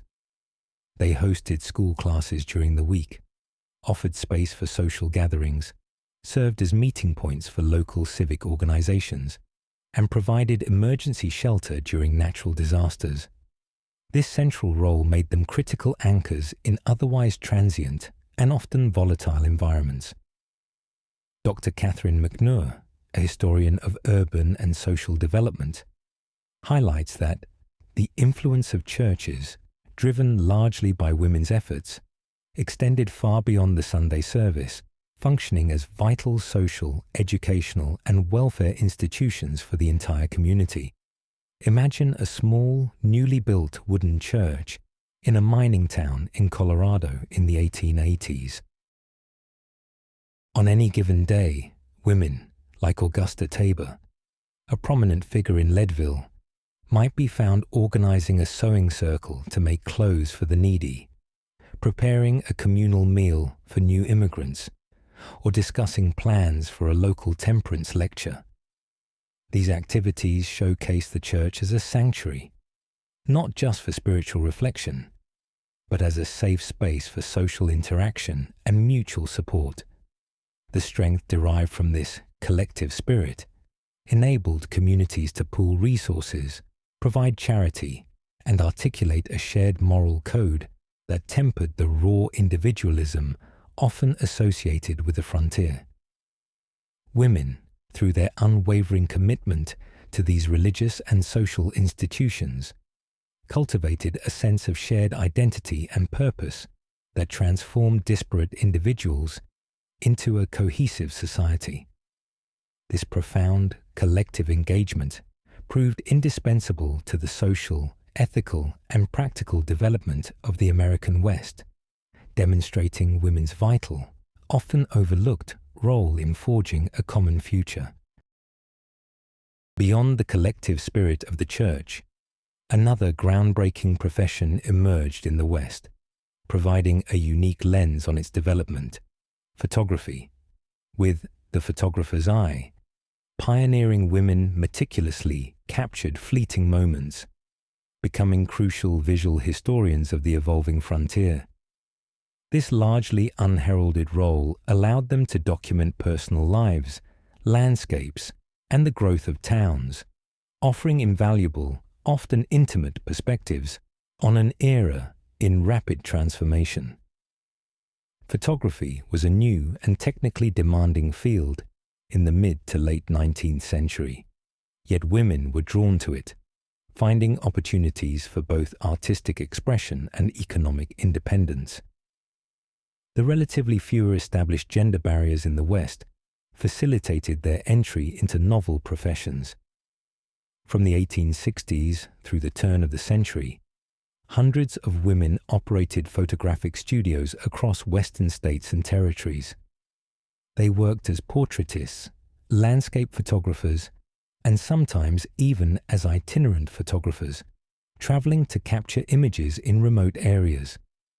Historians like Martha A. Sandweiss, in her analysis of Western photography, note that women photographers provided a vital service, crafting family portraits that affirmed identity and visually chronicling the development of communities that were rapidly changing. Imagine stepping into a small, sunlit photographic studio in Boise, Idaho, in the 1890s. The air is still, perhaps faintly smelling of chemicals. A woman, such as Emma B. Freeman, renowned for her portraits of Native Americans and pioneers, meticulously adjusts her camera, a heavy, large-format bellows device. She is carefully posing a family of homesteaders, their faces etched with the trials of their lives, but also beaming with quiet pride. These photographs were more than just images.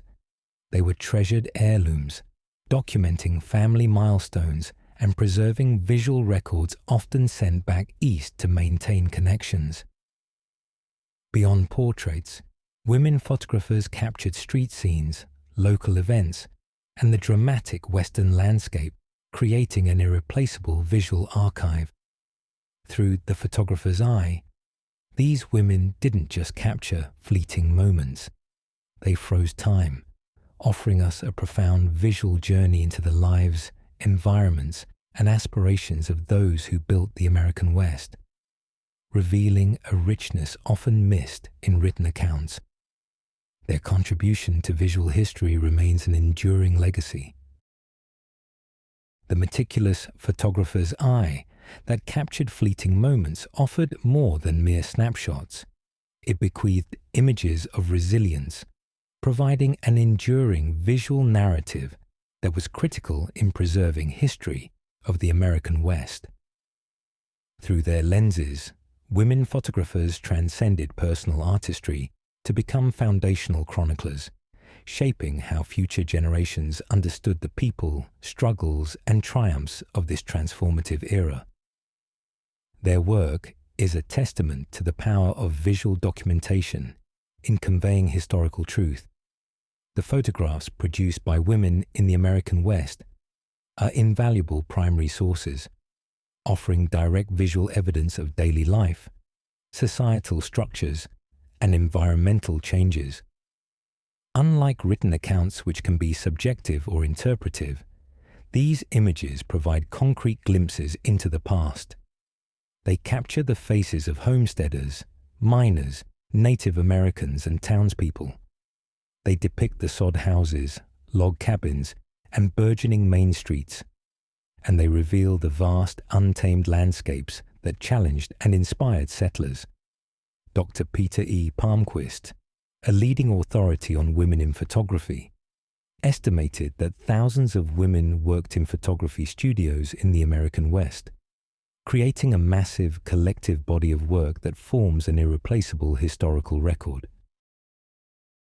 Imagine examining a cabinet card portrait taken by a woman like Evelyn Cameron, a British immigrant who homesteaded and extensively photographed eastern Montana from the late 1800s into the early 1900s.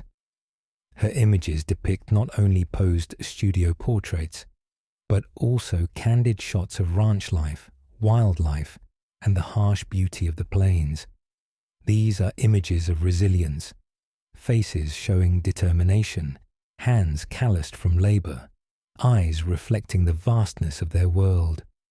Her work, alongside countless other female photographers, helps to paint a more complete and nuanced picture of the West than traditional narratives often allow. These visual records are instrumental in preserving history, allowing contemporary historians and the public to connect directly with the past, to see the struggles, the joys, and the quiet dignity of the people who shaped this region.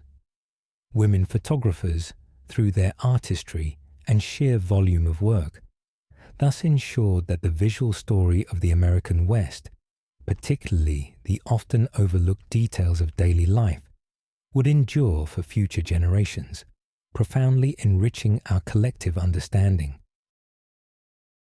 Beyond the solemn task of preserving history through images, frontier women also orchestrated the collective experiences that celebrated their endurance and bolstered morale. Amidst the daily grind and profound challenges, festival fervor animated communities, serving as vital celebrations of hard-won joy. These festive occasions, largely planned and executed by women, provided crucial social cohesion, entertainment, and a welcome respite from the relentless toil of building the West. Life on the American frontier was often characterized by isolation and hardship, making opportunities for social interaction and entertainment incredibly precious. Women were the primary organizers of these communal gatherings, recognizing their importance for mental health, community bonding, and cultural continuity. These celebrations ranged from holiday festivities like Christmas and 4th of July picnics to local dances, quilting bees, and harvest festivals. Such events were not frivolous diversions, but essential mechanisms for creating and reinforcing community identity. Dr. Susan Armitage, a prominent scholar of Western women, notes that women created the social glue for frontier communities, often turning simple gatherings into elaborate celebrations that fostered a sense of belonging and shared purpose.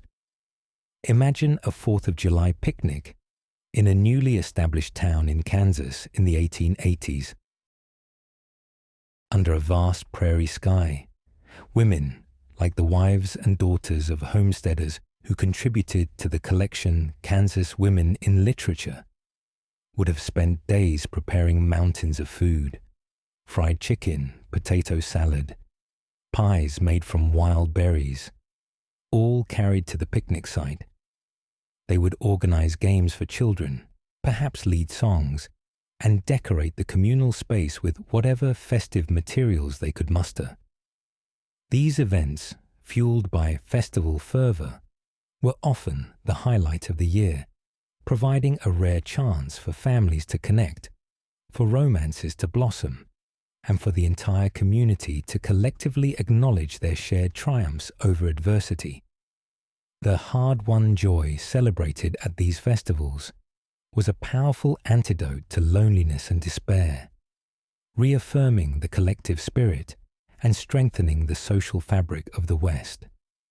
Women, through their tireless efforts in planning and executing these crucial celebrations, were indispensable architects of community resilience and cultural richness, ensuring that life on the frontier was not just about survival, but also about shared happiness and human connection.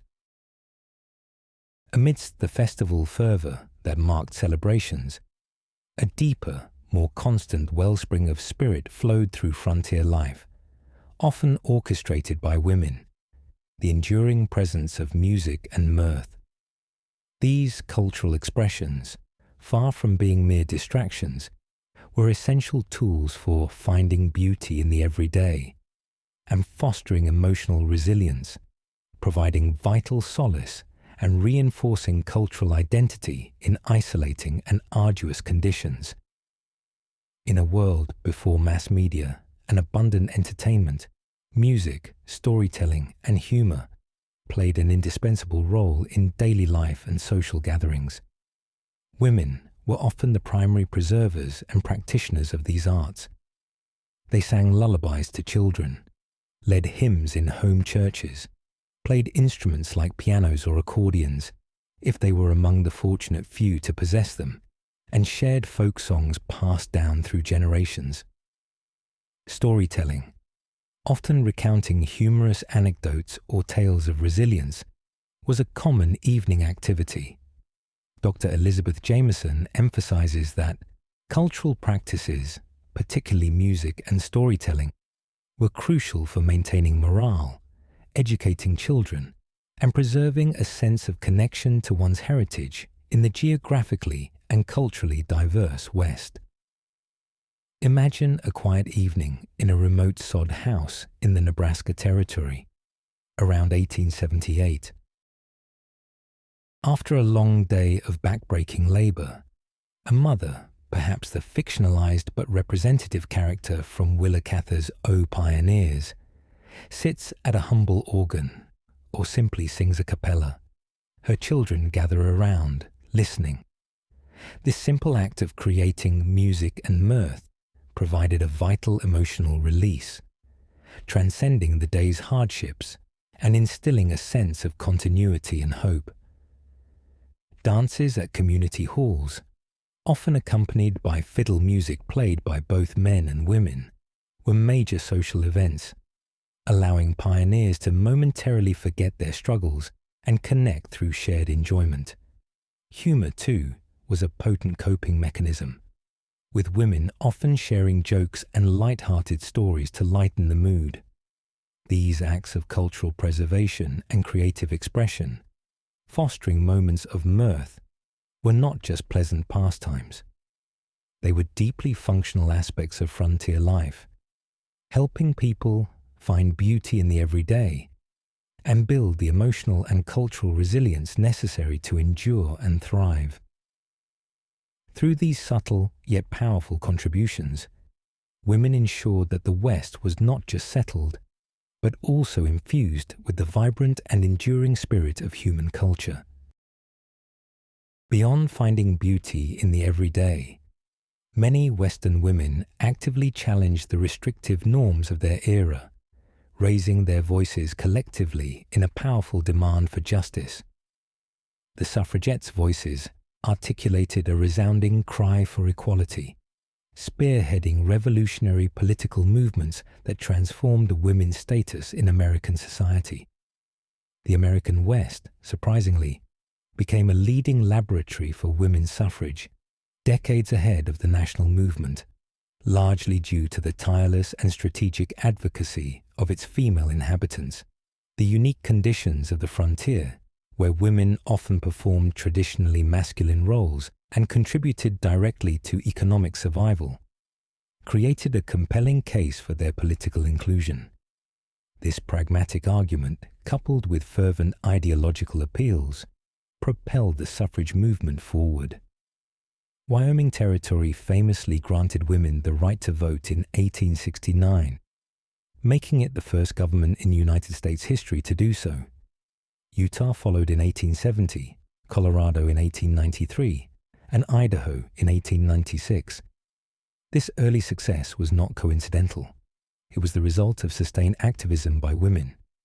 Dr. Beverly Beaton, a leading historian of Western suffrage, argues that the Western territories, seeking to attract female settlers and elevate their reputation, proved more receptive to women's political demands than the more conservative East. Imagine a public square in Cheyenne, Wyoming, in the late 1860s. A woman like Esther Hobart Morris, who would soon become the nation's first female justice of the peace, stands addressing a crowd of men, arguing for women's right to vote.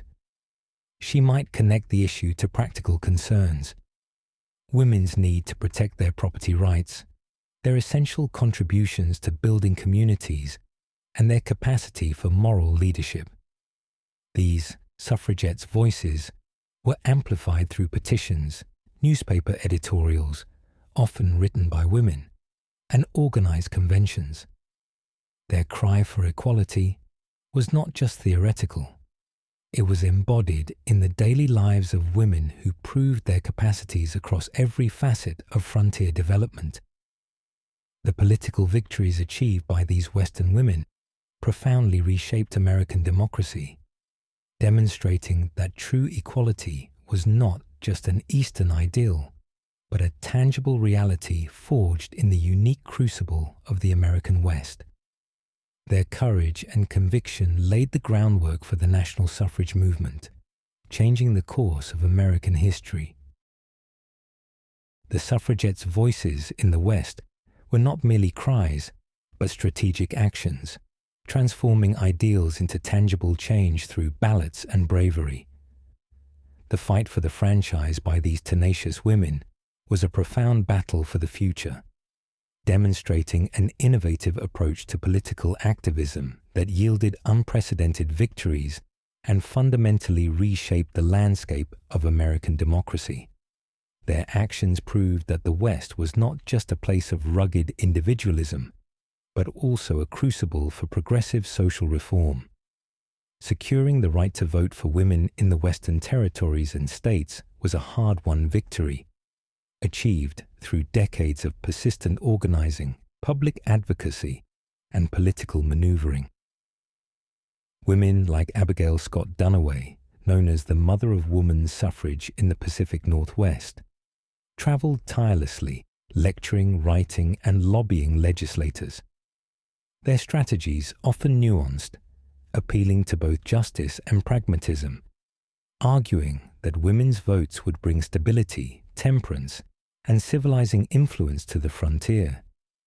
When granted suffrage, women wasted no time in exercising their new rights, turning up in significant numbers at the polls and even running for and winning public office. Dr. Sarah Barringer Gordon, a legal historian, emphasizes that Western women's pursuit of political equality was not just symbolic. It led to their active participation in governance, influencing laws on marriage, property, and public welfare. Imagine Election Day in a small Colorado town in 1894, just after the state enfranchised women. Alongside men, women dressed in their Sunday best approach the ballot box, exercising a right denied to most women across the nation. This act of peaceful courage on the part of individual women, standing shoulder to shoulder with their male counterparts, encapsulated the spirit of ballots and bravery. Women like Clara Cressingham, who served in the Colorado House of Representatives as one of the first 3 women elected to a state legislature in the U.S. in 1894, exemplify this transition from advocating for the right to vote to actively participating in governance. These pioneers were not satisfied with symbolic gestures. They sought concrete power to shape their communities and their nation. This tenacious fighting for the future by Western women, leveraging their unique circumstances and indefatigable spirit, ultimately laid the groundwork for the 19th Amendment, securing voting rights for all American women. Their legacy is one of profound courage and strategic political action, vital to the narrative of how American democracy expanded and matured. From ballots and bravery to the quiet strength of daily survival, the manifold contributions of women in the American West cast enduring echoes that resonate even today, forming the unacknowledged legacy of frontier women.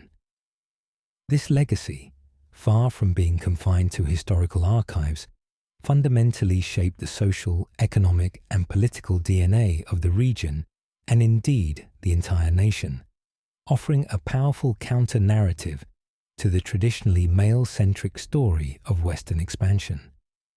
The profound impact of women on the American West is manifest in every facet of its development. Their relentless labor transformed wilderness into homes and farms, creating the agricultural breadbasket that fed a growing nation. Their ingenuity in craft and enterprise established vital local economies, from dressmaking shops to general stores. Their unwavering commitment to education and spiritual life built schools, churches, and crucial charitable institutions, fostering the civic and moral fabric of communities. Women's early and successful fight for suffrage in the West also paved the way for national political equality, demonstrating an unprecedented level of agency and foresight. Dr. Susan Armitage, summing up decades of historical inquiry, states unequivocally that without women, the West we know simply would not exist. Their multifaceted contributions were not supplementary, but absolutely foundational. Imagine walking through a modern Western town today, perhaps in a quiet residential neighborhood with tree-lined streets near a thriving community park. Every element, from the street names honoring early settlers, often women, to the presence of schools, libraries, and hospitals, owes a debt to these pioneering women. The very notion of civic engagement and participatory democracy, particularly for women, bears the imprint of their battles and triumphs. This legacy of frontier women is not monolithic. It encompasses the diverse experiences of Native American, African American, Hispanic, and Anglo women, each contributing uniquely to the complex tapestry of the West. Their stories challenge simplistic narratives, reminding us that progress is often the sum of countless quiet acts of resilience, innovation, and courage. The enduring echoes of their lives continue to shape our understanding of American identity, urging us to recognize their indispensable role in building the nation from the ground up. The enduring echoes of frontier women's contributions call us now to a critical act of recalibration, to recognize these unsung heroines, and to commit to remembering their strength. For too long, the popular narrative of the American West has overshadowed the profound and multifaceted roles women played, casting them as secondary figures in a story they were central to writing. Reclaiming their stories is not just an academic exercise. It enriches our understanding of American history and inspires a more inclusive appreciation of national identity. From the arduous journeys by wagon train and stagecoach to the incessant labor of homesteading, from nurturing families and communities to pioneering in professions and fighting for political rights, women shaped the West in every conceivable way. They were not merely present. They built, they led, they innovated, and they endured. The statistics of female land ownership, the proliferation of women-founded institutions, and the early triumphs of women's suffrage are not anomalies, but tangible evidence of their agency and impact. Dr. Patricia Limerick, co-founder of the Center of the American West, powerfully states that the image of the rugged individual male colonist obscures the fact that interdependence, cooperation, and the crucial work done by women were the actual foundations of Western success. As we reflect on the vast landscapes and vibrant communities of the American West, it is imperative to move beyond the limited lens of saloons and cowboys. We must envision the women who, with calloused hands and unbroken spirits, churned butter, taught lessons in one-room schoolhouses, healed the sick, and organized for the vote. Their strength was not always loud or public, but it was fundamental and relentless. By actively remembering their strength, by seeking out their names in historical records, by telling their stories in our documentaries and textbooks, we honor their legacy. We integrate these unsung heroines into the rightful place at the heart of the American saga. Their courage, resilience, and vision built more than just settlements. They built the very social, cultural, and political framework of a nation, reminding us that the West was truly forged by the grit and grace of its women.